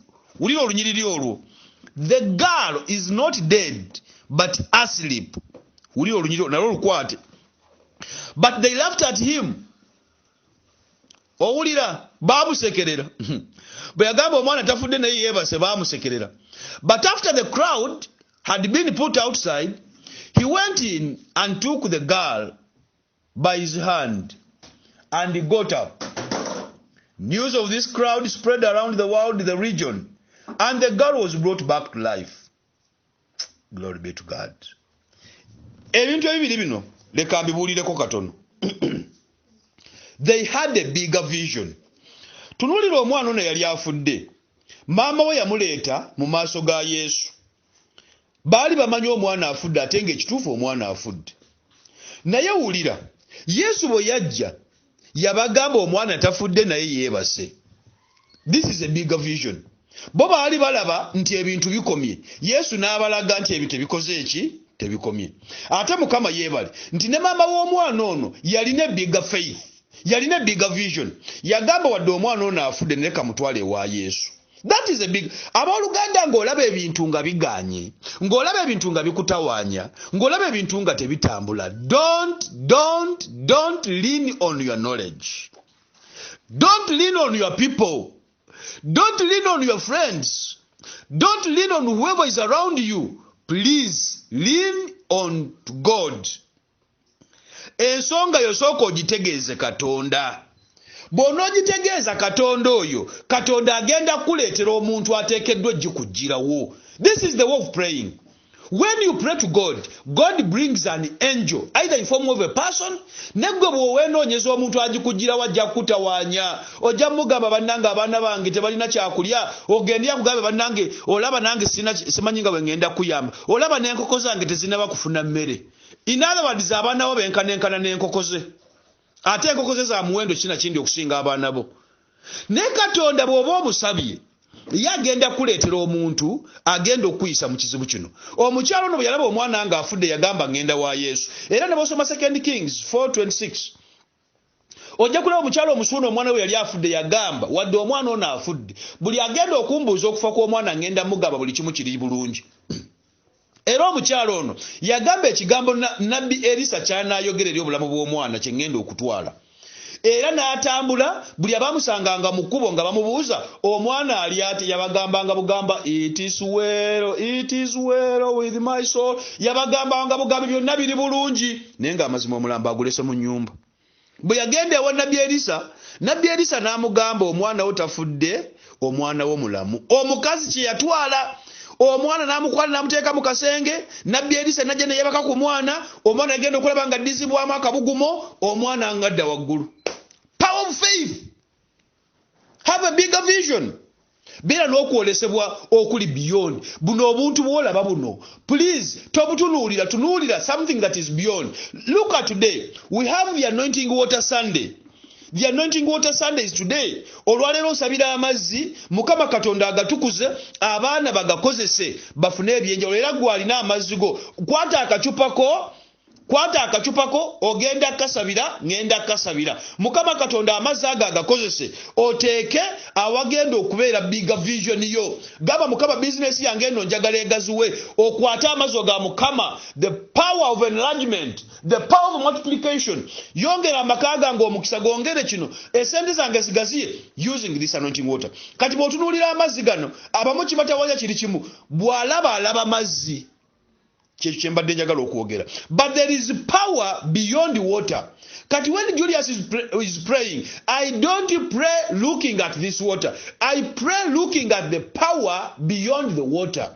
Kubanga amazzi tegalina kye gayinza kukola kituufu. Kyova olaba abamu kibatawaanya. Ate bennyini be boogera nti Katonda akozesa ebitasoboka. God works with the impossibilities. Bw'osoma Maaka 10:27. Agamba the impossibles are possible before God. Kati yatunuulira mazzi, naye ate nze Julius bwemba nsaba ntunuulira Katonda eyatonda amazzi. Katonda gwe yatonda amazzi. Nsaba okozese kino kye watonda owa abantu b'omukisa. This is the prayer. In other words, to me, amazzi si kyekiwonya. Naye Katonda yatonda amazzi, yakozesa kye yatonda, then n'akuwa obuwanguzi. Kati bw'oba osaba totunuulira mazzi, tunuulira Katonda ali mu maaso g'amazzi, and water becomes a contact point. Oh, hallelujah. Tunuulira ensi yali etondebwa. Omwoyo wa Katonda yali ku mazzi, amazzi gaaliwo Katonda yageetondera. Naye mwoyo wa Katonda talina kye yakola not until the word came in. Tunuulira embirizi za Yesu, bwe baamufumita mwavaamu omusaayi n'amazzi. Abooluganda, water is key in the spirit kingdom. Ate mwattu, this is another revelation now. Abantu bano abagamba nti amazzi gaba ga misambwa. Omusambwa is a spirit. Oba omusambwa gusobola okutuula ku mazzi, ddala Katonda tasobola kutuula ku mazzi? Kambuuze. By the way, naye kati bino ne bw'obyogera, oli yalemala. Naye kalemale naye ng'ategedde amazima. Bw'oba ogamba Sitaani yatuula ku mazzi, Sitaani ataatonda mazzi, bw'aba asobola okutuula ku kyataatonda, ate Katonda yakitonda tasobola kutuula ku kyeyatonda? Ekyo nkikulekedde. Naye nze Katonda yaŋŋamba kikozesenga abantu bange bajja kuwona. Era olwaleero singa tubadde tukuŋŋaana ku kyaki waalirabye obucupa bw'amazzi abantu batutte, nabaganda okuleeta ebidomola, abamu baleetanga n'ebitipa. Nedda, funa akacupa akano oteekemu amazzi amayonjo, ojje nja gasabira mu linnya erya Yesu. Amaanyi ago agagatonda gajja kuleetera bigger vision. Abaluganda bw'okwata amazigo n'abako mu feeso gabe Mukama mbadde sirina kwolesebwa kunene naye amazzi gano by the power of this anointing water omusajja wa Katonda gayogeddeko nsaba mpa okwolesebwa okunene onaabeko mu feesi otambule. Abooluganda Katonda agenda kuwa okwolesebwa okunene ate otandika okukukola. Tunuulira omwana ono yali afudde maama we yalina okwolesebwa okunene n'amanya Yesu yagenda okumwonyera yamuwonya. Tunuulira omukazi yalina ekikulukuto. Ekikulukuto yagamba nedda kino nteekeddwa kitwala mu maaso ga Yesu. She had a bigger vision and the vision was if I only touch his cloak I will be healed. Ulira okukkiriza okwo abooluganda babikuwoomeranga bwe bimpoomera. Omukazi yalina okukkiriza okwo singa nkwata bukwasi ku kyambalo kye. Let me tell you, buli lwojja mu maaso ga Musumba Julius ky'oyagala ky'ofuna. Andabanga Julius era otwala bwa Julius bwange. Naye alaba Katonda ali mu nze tasobola kusaba n'asigala kyekimu. Ky'ova olaba kyangu nnyo. Baganda ba Yesu tebaafuna nnyo mu Yesu. Naye abatali ba Yesu baganda baafuna kiralu. That's why a prophet will never be overwhelmed mu kifo kye. Ne Mukama yeebale atenze maama bwe yajja ku church ewange yabaga abannanga omwana okyana abagambanga mu kikolenga. Kituufu Katonda yamweyitira ne ngamba alhamdulillah. Mukama yeebale. Kati oba nzadde naye akkiriza. Ate gwe atanzaalangako. Kubanga amanyi kyembadde mpitamu. Alabye Katonda akyusa. Alabye Katonda akola. Amanyi nti yansomesa. N'ebyansomesa n'embireka eri ate n'ensala okuweereza Katonda. Abooluganda ekyo kitwala Katonda. Kitwala Katonda. Ky'ova olaba bw'ojja mu maaso ga Julius ng'oyagala kuwonyezebwa kusumululwa kuweebwa mukisa. Tosobola kuvaawo nga toweereddwa mukisa. Tosobola. Ne bw'owulira eddoboozi this is a voice of fire. This is a voice of fire. Kubanga byenjogera bya muliro. Katonda muliro. Katonda muliro era ali mu nze. Katonda muliro yanaza yantukuza Yesu yanjagala kyewuunyisa. Katonda muliro era ddala ali mu nze. Kaako kennyini. Katonda muliro era ddala ali mu nze. Nkaddamu. Katonda muliro era ddala ali mu nze. Abooluganda sirabangako nkoko zeewange nga zizaala mbaata. Sirabangako waliwo embuzi yange yazaala of recent. Sirabangako mbuzi yange ey'ewaka ng'ezadde endiga. Sigirabangako. Maybe abaliwo be bagiraba. Naye nze ndaba era eyonsa kabuzi. Kati Katonda ali mu ggwe bw'abanga muliro. Lwaki ggwe tofulumya ddoboozi lya muliro? That's why I send a voice of fire to every demonic oppression. Buli muntu yenna anyigiriziddwa emizimu. Buli yenna awulira ekibadde kimusumbuwa. Nangirira mu linnya erya Yesu. Right now kiveewo obeere wa ddembe. Abadde n'ekirwadde Mukama Katonda akikuggira mu linnya erya Yesu. Have a bigger vision. Totunuulira kirwadde, tunuulira oyo akijjawo mu linnya erya Yesu. Omukyala yalina ekikulukuto yawona emyaka 12 nga kimutawaanya. N'awona. Akaana myaka 12 ne kafa. Naye they had a bigger vision. Nti bwe tulaba Yesu bino byonna bijja kuba bikoze eki bivuddewo abooluganda. Naawe olwaleero stop settling for less. Kyobadde olabanga ekyafa, omulimo gwafa, amaka gaafa, endowooza yafa, baakukyawa, tebakwagala mu kika, beebale kukyawa, ku mulimo bakuyigganya, gwe basekerera, gwe bagamba olabika bubi, ate nno mwatunga oliko ekikolimo ogenda ne ku mulimo nga weesiize ekizigo ng'ekizigo kikweganye. Oyambala n'olugoye mukazi gwantunuulidde, olugoye ne lukwambala. Ng'oliko ekikolimo, tomanya na kikutuuka. Gwobeerawo mugenda ku biichi oyambala gomesi. You are joking. Mugenda awantu abalungi aweetaaga okwambala akagoye ak'enjawulo gw'oyambala bitaliiyo. Ekikolimo nga kyakuyingiridde n'ekizigo okyesiiga osigala ng'ovaako evvu. Nesa Mukama Katonda ndabidde ewanga abaana abazze nga balinga bwe batyo mu kaseera katono. Mukama nze nsooka kujjawo kyambalo kikadde kubanga Katonda aba akindaga bulungi. era bwe yajjanga Mukama buli alinya ono soko mujjeko ekyambalo ekikadde kubanga ne bwana bali n'ekyambalo ekikadde ekyo tagenda kuwulira njiri ewoomanga amata ng'ewoomanga omubisi gw'enju tagenda giwulira. Nsa Mukama akumpeera eddembe emirembe buli wobonga owulira enjiri eno okoonenga ku muliraanwa we omugambe neighbor enjiri ogiwulidde eno njiri namu tosobola kikola kyegamba n'osigala kyekimu abooluganda nene bwekunyumira n'otakola kyegamba abooluganda ejja kukoma kunyumira osigale kyekimu. Eno eyamba buyambi muntu oyo ayeenyigira mu kwolesebwa okunene.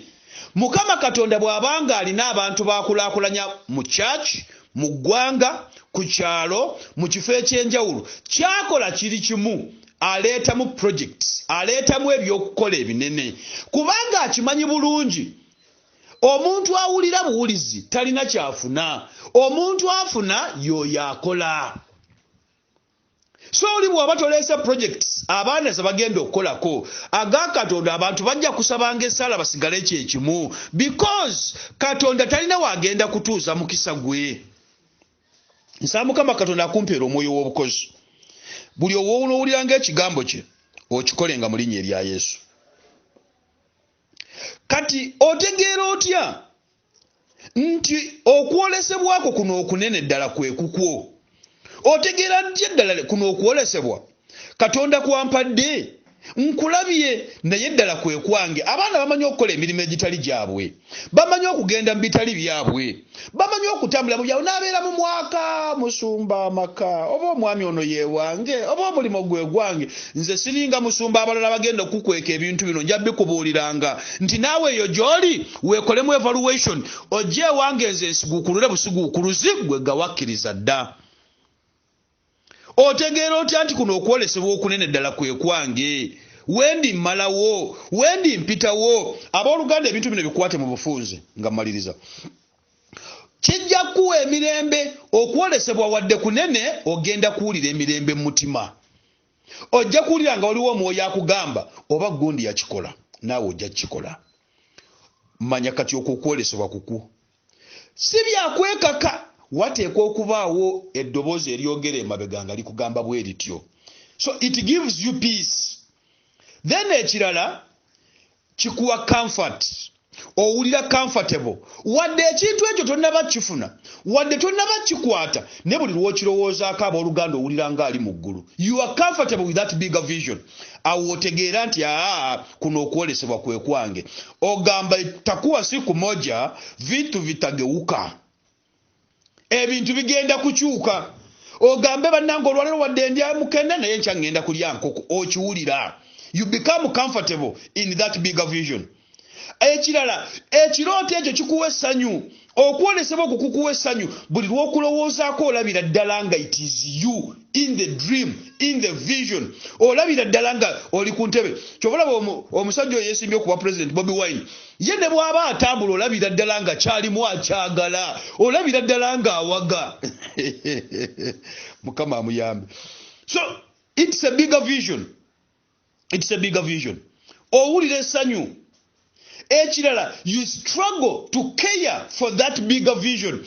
Ofuba okukinoonyeza obuyambi, ofuna okinoonyeza emikwano emirungi, ofuba okukyekuumira, ofuba obutakinyiiza, ofuba obutakiddukako. I mean you struggle to care for that bigger vision. Okola kyonna ekisoboka to sustain that vision. Okiteekako obukuumi. Wow. Obwo otandika okutegeera nti ddala this is your bigger vision. Ekirala otegeera otya? You become creative. Otandika okukola ebintu ebyenjawulo ku kintu ekyo kati kitegeeza omwoyo abaakuyingidde because omwoyo wa Katonda yatonda. Then ekirala oyimirira mu kuyitibwa kwo ne mu mafuta go ogatuuliramu ddala. Awo otegeera nti amazima nateekeddwa okuba wano. Ekika kiyinza okugamba ebisi by'oteekeddwa okubaamu. Emikuwa ne kigamba naye ggwe ekyo ekitakuwase ne lwaki tokivaako. Ne ggwe ekikubonyaabonya. Please. Sibe bakuyita yakuyita akugambye tuula awo linda olunaku lwo linda essaala yo linda akaseerako ngenda kuleetera ekyo mu kaseera akatuufu gwe kyoba okola. You stand in your calling mu kifo ky'ogenda mu kitali kyo kikukubireyo eyo abooluganda. So okola otya okufuna ekirooto kino ekinene ofuna otya Katonda okumusaba akuwa okwolesebwa okunene. Abooluganda weetaaga okusoma Bayibuli. Mu bitabo byonna by'osoma yawula ebitabu n'ekitabu, soma Bayibuli. Bible is the mind of God. Bible is the heart of God. Bible is the plan of God. Bible is the life of God in the life of man. Soma Bayibuli. Ekyokubiri weebuulirire ku byegamba. Ekyokusatu, to get a bigger vision, saba osiibe. Ebyengeri eno binaavangawo na kusaba na kusiiba. Ojja kusoma Mateyo 17:21. Then ekyokutaano, noonya abantu abali successful mu ekyo ky'oyagala okubeera. Bw'oba oyagala bilioneya ate owa mitwalo 10 omwagaza ki? Noonya bali abakutwala mu kinene. Look for successful people in that area. Then ekirala, tunuulira abantu abali challenged with some of these problems and they have overcome these problems and the challenges. Tunuulira abantu abo abakuli okumpi and have passed through some of these things. Kyokola owandiike wansi bye baayitamu. Gwe abantu abamu babeera boogera, abantu abamu asobola okutula n'atandika okwogera naawe experience ye ng'ogijjamu akatabo kalamba. Gwe beeranga n'akapapulako n'akakalaamuko okwate bye bawandiika. Kati bye bawandiika obiteeke mu nkola. Ekirala, tunuulira obusobozi bw'olina. Look at your skills. Look at the potentials you have. In other words, tunuulira amaanyi g'olina, obunafu bw'olina, emikisa gy'olina, n'ebitiisa. Abalala, bw'oba oyagala bigger vision osobola okugenda mu training n'osomesebwa. Ekirala, weetaaga okubeera mukozi. Weetaaga okubeera mukozi. Abooluganda, bantu bangi bafuna bigger vision tebaasigala kyekimu. Otunuulira amaanyi g'olina ng'amazima owulira ekintu okyagala, naye obunafu bwo tolina ssente. Essente si kyekizibu, kubanga olina opportunities ebweru, olina omukisa ebweru gw'osobola okukozesa nti olina emikwano, olina network, oyogera bulungi. That is your opportunity. Kozesa omukisa ogwo okujja ebintu bino wabweru. Then ebikutiisa threats like the competitors, abagenda okuvuma, abagenda okwogerera, nedda abo tebakukanga kubanga si be bakugamba otandike. Gwe tandika ekikyo, Katonda ajja kiwanirira. You need a bigger vision. Na bw'otunuulira abasajja nga Dawudi. Dawudi bw'osoma Samwiri ekisooka 17 okuva ku lunyiriri lwa 3:3 ogende ku 45 ojja kulaba yalina okuwolesebwa okunene. Yagamba, oba Goliyaasi abatiisizza, nze mbadde nnunda ente za kitange nga nzita empologoma. Katonda yanyamba okutta empologoma, agenda kunnyamba nzite Goliyaasi. Era n'agamba gwe Goliyaasi ngenda kukutta n'omutwe gwo ngutemeko nguwa ebinyonyi. Abooluganda, he had a bigger vision. Yavaawa mu kulunda nte kubanga teri kintu kyazirya, ate yabittanga busi. Kati watidde ebisolo ate kafa omuntu ono. Tunuulira Zaakayo. Zaakayo bwe yalaba Yesu abantu nga bamwetooloddeko nga bangi, yafuna okwolesebwa okunene n'agamba, oba Yesu kati mulabye ntya? Yadduka kulinnya muti musikamooli kubanga kaali kampi. Era bwe yalinnya omuti omusikamooli, Yesu yamulaba n'amuyita n'avaayo, era Yesu n'akyalira Zaakayo. I'm talking of a bigger vision. Abooluganda, get a bigger vision. Tunuulira Yobu essuula esooka 22. Bwe yalaba ebintu byonna nga biweddewo, yagamba nalayira obutavuma Katonda. Wulira okwolesebwa okunene kwe yalina. Yagamba atya? Si yali yalayira obutavuma Katonda. Yagamba, nava mu lubuto lwa mmange nga ndi bwereere, era bwe ntyo bwe ŋŋenda okuddayo nga ndi bwereere. Ekitiibwa n'ettendo biddire Mukama. Era teyamuvuma. Naye wano wendabira abantu ng'avuma omusumba we. Olaba omusumba oyo muyaaye, olaba omusumba oyo mwenzi, olaba omusumba oyo mubbi, olaba omusumba oyo mukumpanya. Kabulenganya obukumpanya, nawe bagenda okumpanye. Olaba omusumba wa nabbi wa bulimba, olaba omusumba oyo ayagala nnyo ssente, olaba omusumba oyo atuguza kino, olaba omusumba oyo ebyo biba bya ssente, olaba omusumba oyo okumulaba osooka kusasula emitwalo 2. nawe teekawo kanisa osabe emitwalo 2 bagikuwe teryakuganyi lwaki oyogerera munno omanyi yamutuma kye yamugamba omanyi project zayagala okola omanyi byakola bya njagala nnyo olunyiriri luli mu Matayo Yokaana essula ya 17 Yesu teyajja kutusalira musango abooluganda ate ffe ne tutwala entebe ye abantu abasinga musala emisango tolina kirungi kyoyogera ku musumba wo nedda gw'olaba bibi byokka olaba bibyo ate ne bw'ova n'ogenda mu kanisa endala eyo gy'otandikira olaba omusumba oyo akwata abakazi olaba omusumba oyo buli mukazi wuwe naawe tandika kanisa abakazi babeere babo mbuzi gwe kyomanyi n'ekyotamanyi omala galeekaana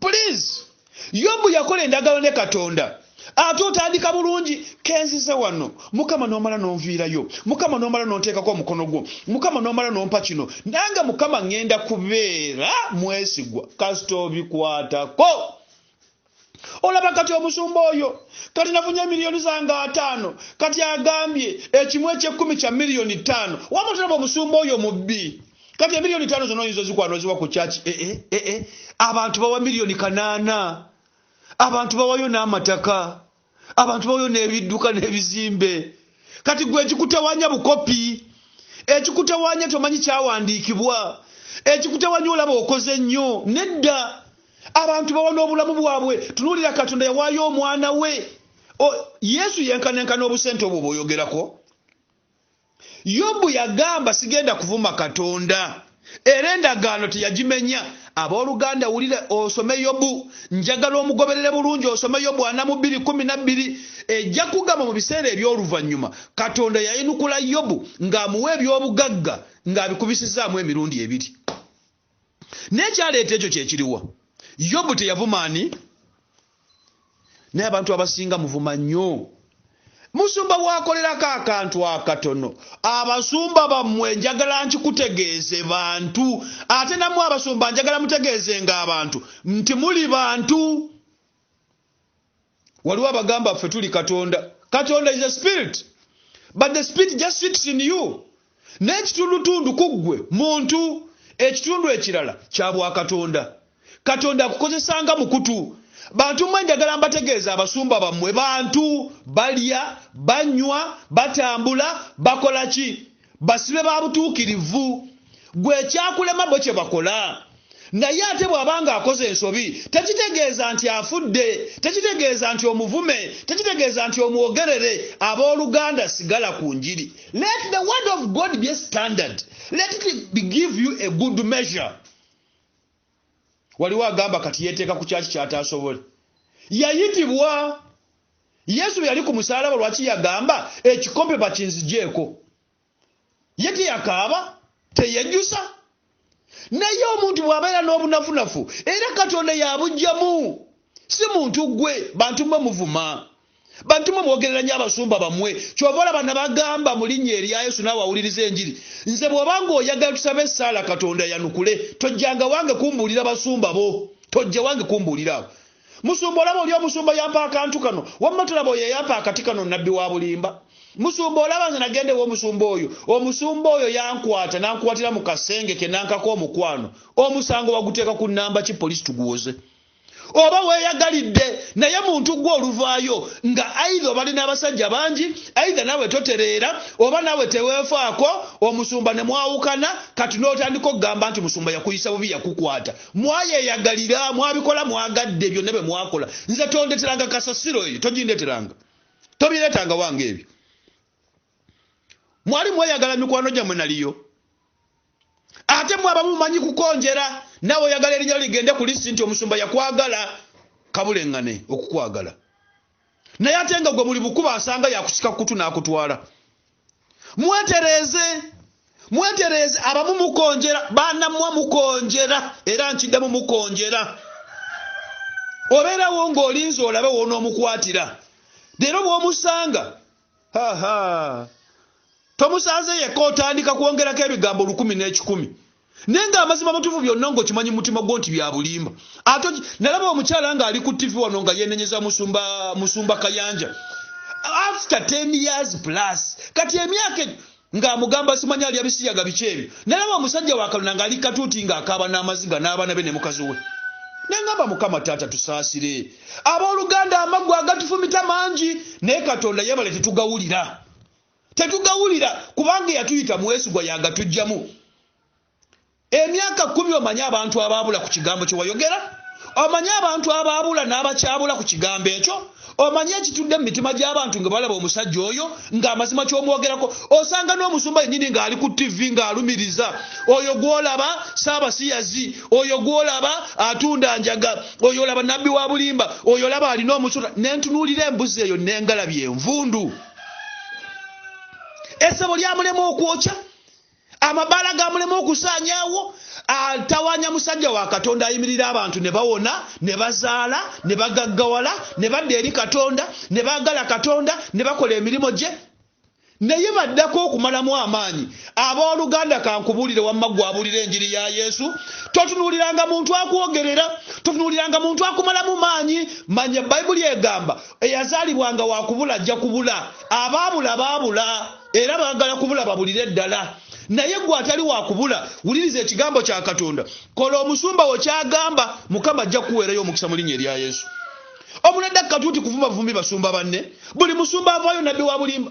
Buli musumba avaayo mufere. Please Katonda wowe yateeka tenti ye mbuzi gwe yalyanga ebisiyaga. Gwe amala kulya ebisiyaga kati obivuddemu kati ekyo oyogerera. Wenjako nsonyi naye gwe nnyini actually gwe ne Saabasiyazi. Sente zikubuze ovuma bazirina. Gundi gwe bakolera endagaano ezibawa. Bantu mweze kinnuma okuvumaganyanga erinnya lya Katonda ne mugaana n'abantu abalala okulokoka. Waliwo omuntu abayagala okulokoka. Juzi nasanga abaana gye nali ngenze wala. Abaana nga bagamba ne bannange twalirokosa omusumba ono ng'asaba bulungi. Naye abasumba mulina entalo. Omwana yakiŋŋamba point blank. Abasumba muwewakanya. Kati omutuufu n'atali mutuufu tomumanya. Kali ne ngamba nammwe ekibatawanya kiri kimu. Munoonya basumba temunoonya Katonda. Buli lw'onoonya musumba abooluganda ogenda kubula. Buli lw'onoonya Katonda manya omusumba ne bwali bataliiwo. Oliweereza ebimuubi eby'ekkumi, oliweereza ensigo, oligula ekizimbe n'omusumba nga tomulaba. Naye ng'owulira eddoboozi ate ng'okola kyagamba. Kati ne bagamba mwe ekibatawanya mwagala basumba. Temwagala Katonda. Omuntu ayagala Katonda, Katonda amusuulako omusumba ateekeddwa omusumba. Amuteekako omusumba ateekeddwa omutuusa mu destiny mu buwanguzi bwe. Naye abaana bakiŋŋamba abasumba mulina entalo. Naye ng'amazima abasumba tebalina ntalo. Mu nnyanja mulimu oluvundu nga lumu. Oluvundu lwe luvuuza endala zonna. Ate era luvuuza emitwe eminafu. Luvuuza abo abatamanyi kyakola. Luvuuza abo abatali mu mwoyo nga batunuulira bya mibiri. Luvuuza abo abatasoma byawandiikibwa. Bw'afunayo olunyiriri lumu n'atandika kanisa. Abantu abamusi bwetutyo bwe tuli.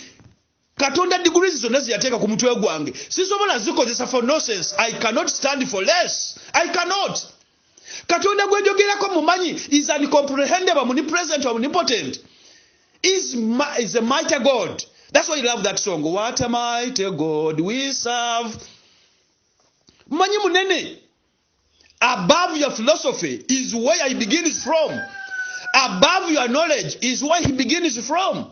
Above your understanding. When your understanding has totally been exhausted, my God begins from there. That means you are nothing before him. Muleke kubuzaabuzanga bantu.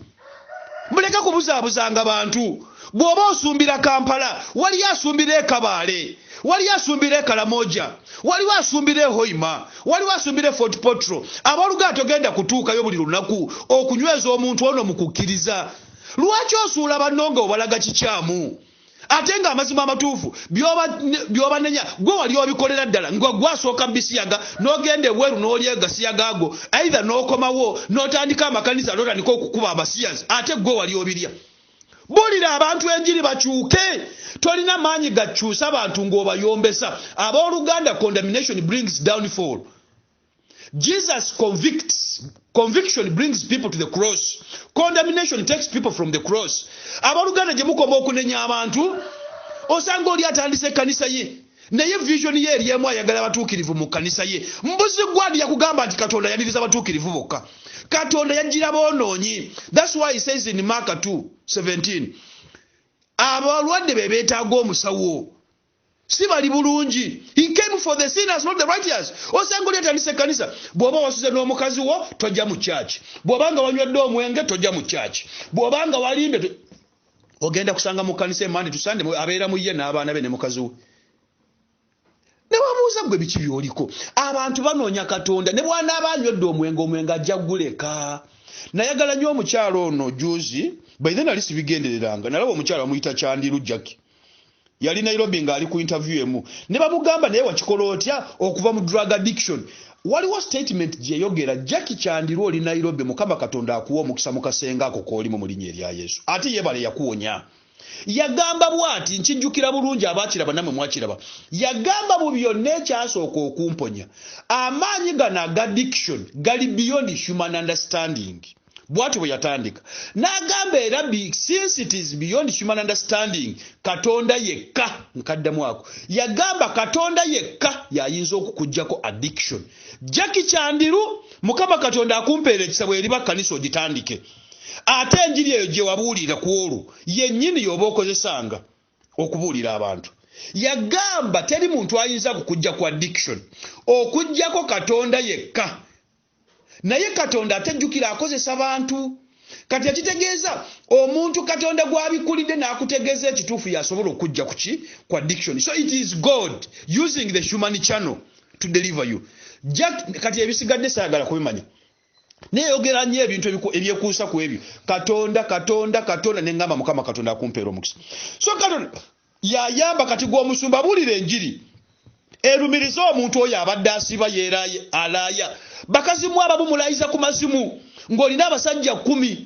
Ono akuwadde 5, ono akuwadde 2, ono akuwadde 1. Weetundira ku masimu. Mu buliwo you are not a prostitute. Naye in the actual sense you are a prostitute. You do prostitution. Prostitution is prohibited before God. Mwetundira ku masimu. Waliwo gwampuliriza nga buli lunaku bakugula. Tolina musajja wankalakkalira buli ajja yeewuwo. Oli malaaya. Ekyo Katonda takyagala. Netandika mpola ababadde 5 abafuuke 4, bafuuke 3, bafuuke 2, osigaza omu. Mukama yeebazibwa abooluganda. Enjiri eno you need a bigger vision. Teri wogenda ng'olina myopic vision. And this myopic vision cannot take you anywhere.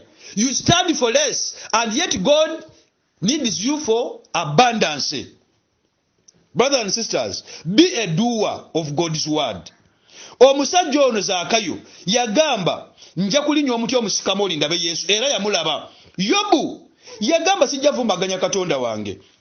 Era yagamba najja bwerere nja kudda bwerere. Ne Katonda yamalirizanga amuwadde ebyobugagga kubanga yagumiikiriza. Baana bange muyiga obugumiikiriza. Patience is a fruit of the spirit. Patience is a fruit of the spirit. Nebaza Mukama omwana wange era bamuyita Patience ku church. Yajja n'ennaku ye. Ne kati Mukama yeebale. Yampeereza message musumba weebale tusabye kati tuguze ploti ku Lwentebe. Can you imagine? Patience okugula ploti ku Lwentebe? Gwe nalabanga azze mu maaso gange. Oh. What a mighty God we serve. Gwafuna ebirungi, gwafunye omulimo. Gwasobola okusasula ennyumba n'ogibeeramu n'olabirira abaana bo. Gwabeera buli kaseera n'eddata ng'okuŋŋaanya banno mukuŋŋaane musabe. Patience. The God I serve can never leave you without any answer. Can never. Yakuddamu dda.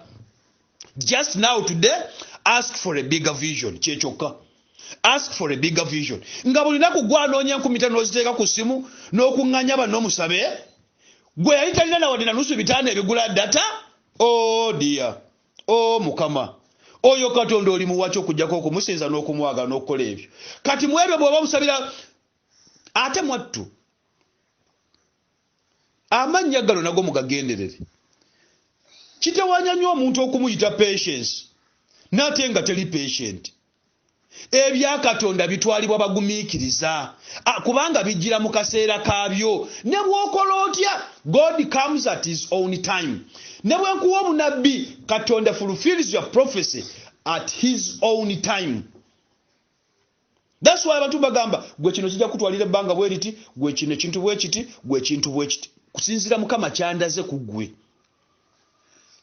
atunuulira Lazaro yali mu ntaana Yokaana 14:3 abantu bonna baali eyo bali mu kweriira abamuziise n'omuziika nnaku nya ali mu ntaana wulira Yesu bwe yajja yabawa a bigger vision n'abagamba Lazaro tafudde mulamu ne bagamba omusajja ali mu ntaana kyobula bwe yagenda yabagamba Lazaro ali mu ntaana n'okuwunyaawunya bamugamba n'okuwunyaawunya n'abagamba nedda Lazaro mulamu Yesu n'okukaaba yakaaba abooluganda amazima amatuufu ng'akimanyi omusajja afudde naye nga ekyo akimanyi n'amagezi ge naye omwoyo gumugamba ekigambo kyonna ky'onooyogera Lazaro ajja kudda engulu bwe yadda ku ntaana ya Lazaro yayita buyisi Lazaro in a loud voice Lazaro n'avaayo mu ntaana ne bamuggyako byonna ebyali bimusibye era Lazaro n'abeera mulamu lwaki kubanga omwoyo wa Katonda atudde ku ffe okubuulira enjiri ojja kusoma ya Joel 2:28-32 n'ebikola by'abatume essula ya 17:17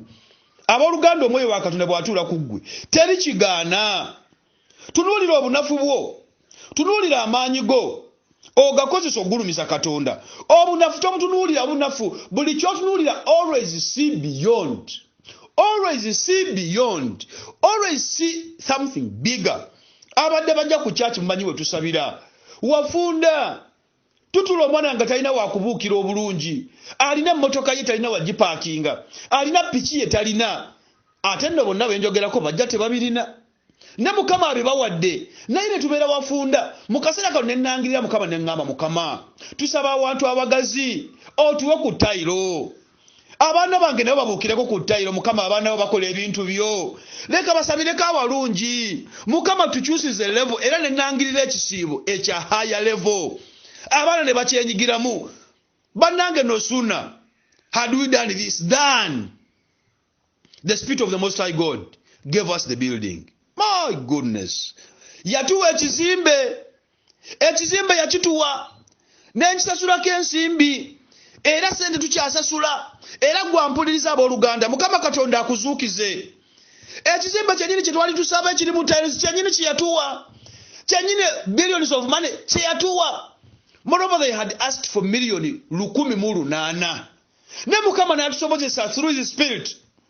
Abajja ne balamuza olunaku lwe nagenda okulamuza ekizimbe ekyo waliwo abantu nga 6 abajja okulamuza ekizimbe ekyo abagagga bemmanyi bennyini abooluganda ze Julius agenza okulamuza ne ku akaunti yange saali nawo ddala nakakadde saali na even 1 million shillings on my account nengenze kulamuza kizimbe kya bukadde 108. Can you imagine that great faith?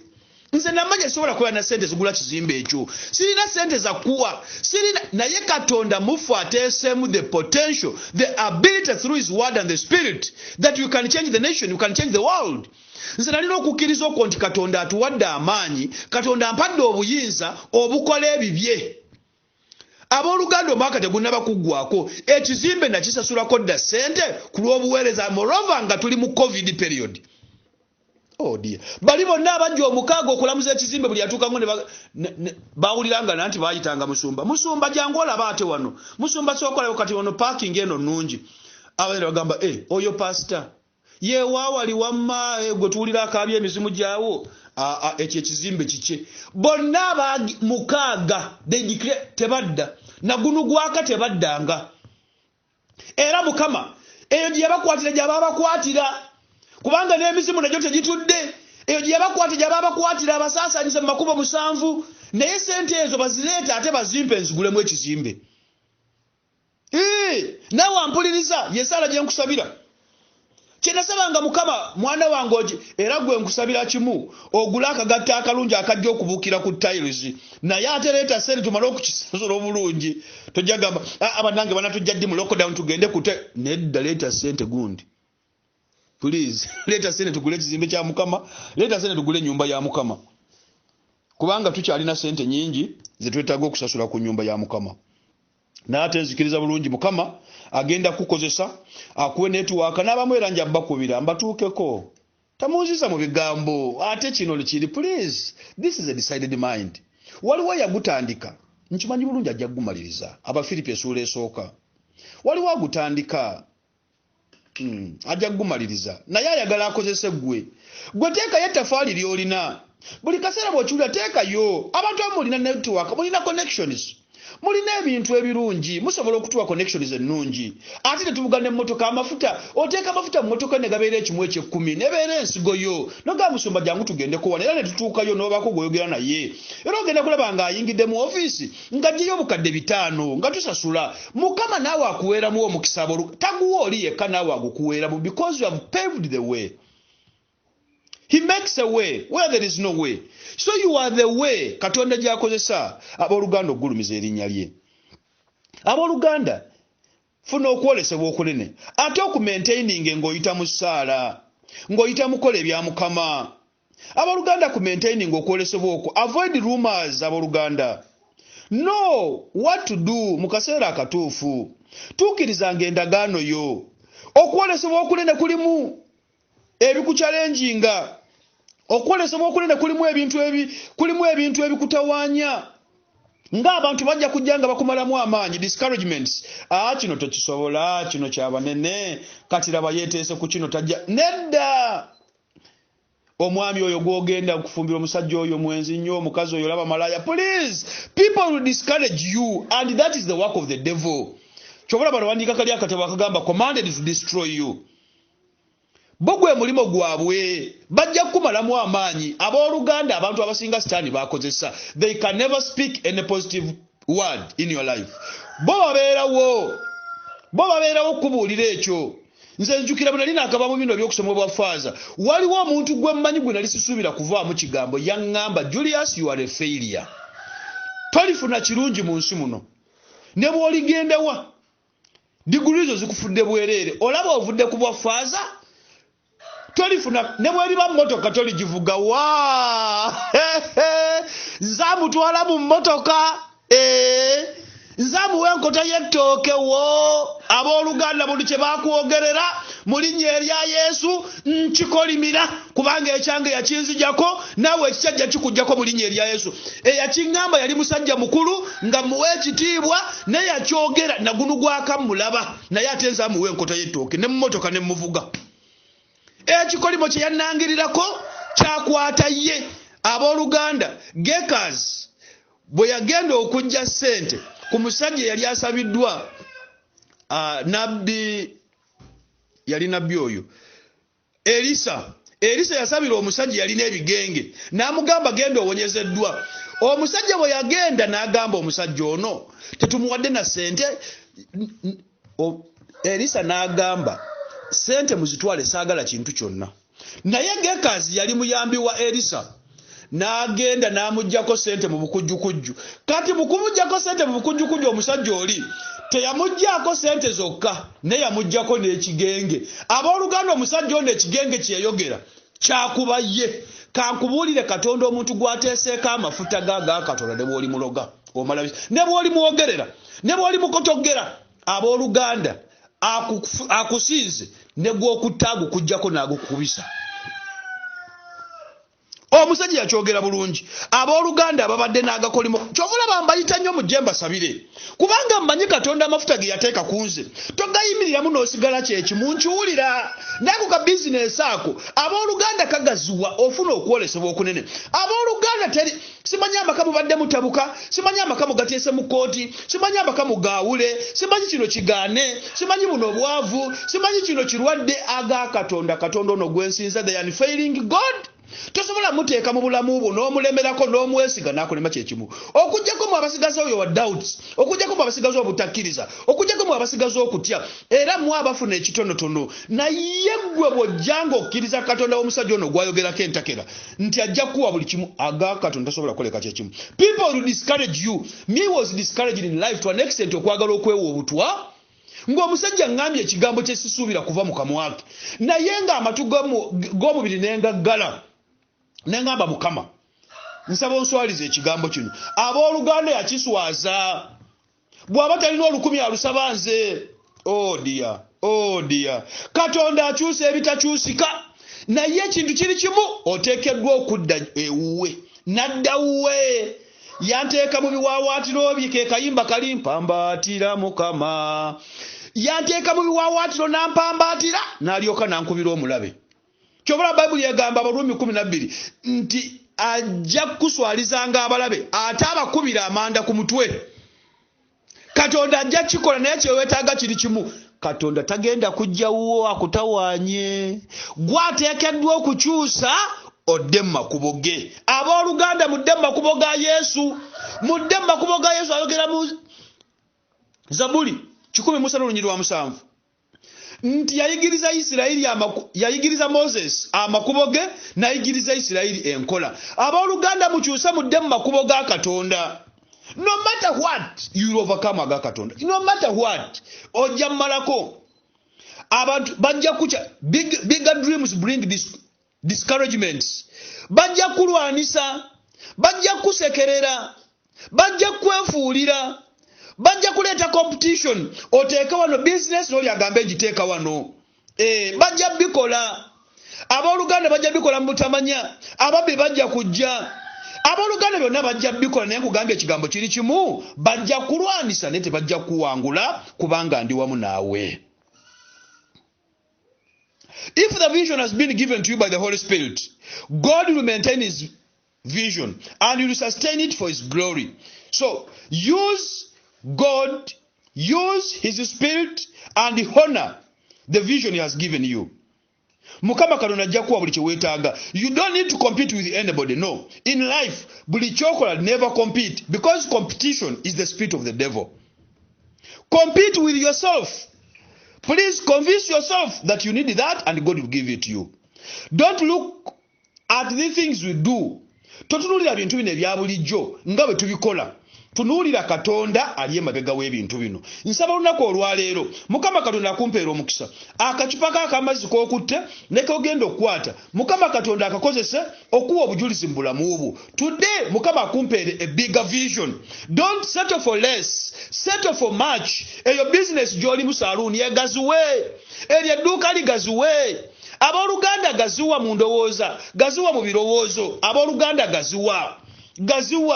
Gaziwa based on the word. Let the word of God be your lamp. Let the word of God be your light. Nsaba Mukama Katonda omwesigwa akozese the anointing gy'ateeka ku mazzi ge atukuze olunaku lwo, atukuze endowooza yo, atukuze obulamu bwo, atukuze amagenda go, akukwasa ebinene, akuwa ebyotakwatangako. Nsaba Mukama Katonda ono atalemererwa. Buli gy'onoogendanga omukono gwo gweragenga, buli ky'onookwatanga omukono gwo gweragenga, amazzi gano lemenga gatunuuliranga ga misambwa. Katonda mwennyini mwene yatuulawo amazzi ago n'agakozesa. Nsaba Mukama Katonda Katonda omwesigwa akacupa k'omwana oyo kakutte gw'atambulira mu mazzi musaayi ne mwoyo. Omwoyo gwe gwandagira okola ebintu bino mu linnya erya Yesu.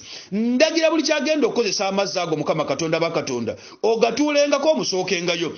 Malayika ez'amaanyi mukolenga omulimu ogwo okuyamba abaana abo ababadde n'ebirwadde, ababadde n'ebizibu, ababadde n'okulemererwa, ababadde n'okujoogebwa, ababadde n'okusekererwa, ababadde n'okulogebwa, ababadde n'obutafuna, ababadde n'ebirwadde, ababadde ne rejection, ababadde n'agalwadde n'endwadde n'okulemererwa, emizimu egy'ekika ekyenjawulo, all the demonic operations. Mukama, by the power of this anointing water, Katonda omwesigwa, break this kind of negativity in their lives and give them positivity in their thinking. Katonda Katonda atalemererwa, nkusaba bampeere positive confession, bampeere bigger dreams. Mukama basobozese okugulira ekizimbe. Mukama buli awulidde eddoboozi lino otawanya omutima gwe. Mukama kyonna ky'anaakukwatira okugulira ekizimbe akikuwe mu linnya erisinga amaanyi erya Yesu. Mukama oba ali mu ddiini oba ali mu bulokole si nsonga, naye akwate sente ze akugulira ekizimbe. Baana bange wonna we muli mbakowola mu linnya erya Yesu, buli omu afube, buli omu afeeyo okugulumiza Katonda ono gwenjogerako entakera, okulaga Katonda ono mu bantu.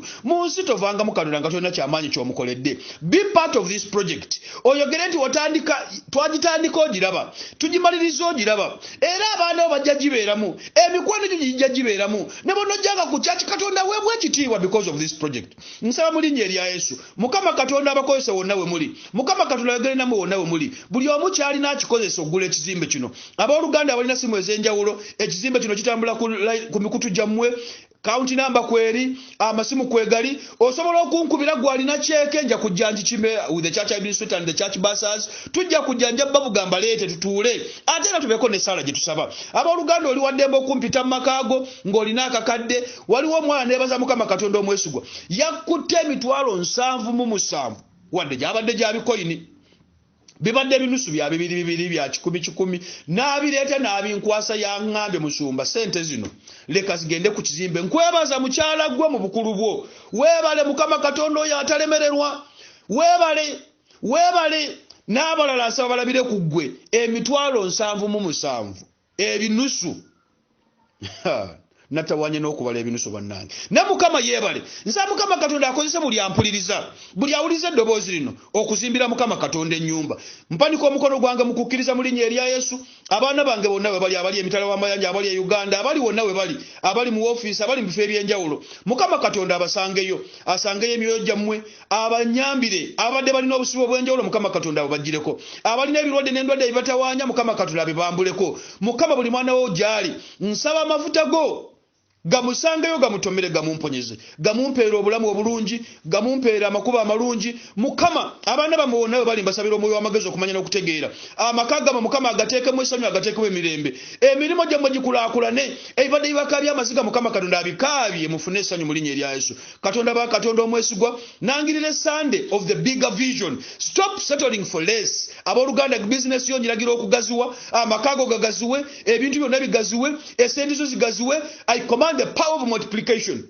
May the angels take charge of multiplying your business, your monies. Mulinye erisinga amaanyi erya Yesu. Nsigadde general wa Yesu omutume Julius Caesar Bijirwa. Mukama katonda omwesigwa abankuumire mwoyo wa katonda sayininga. Mulinnya lyo mwensabye erya kitaffe eri omwana eri omwoyo omutukuvu. Katonda omwesigwa akunsitulire akunfulire ekyamagero akunfulire obujulizi mulinye erisinga amaanyi erya Yesu. Amen.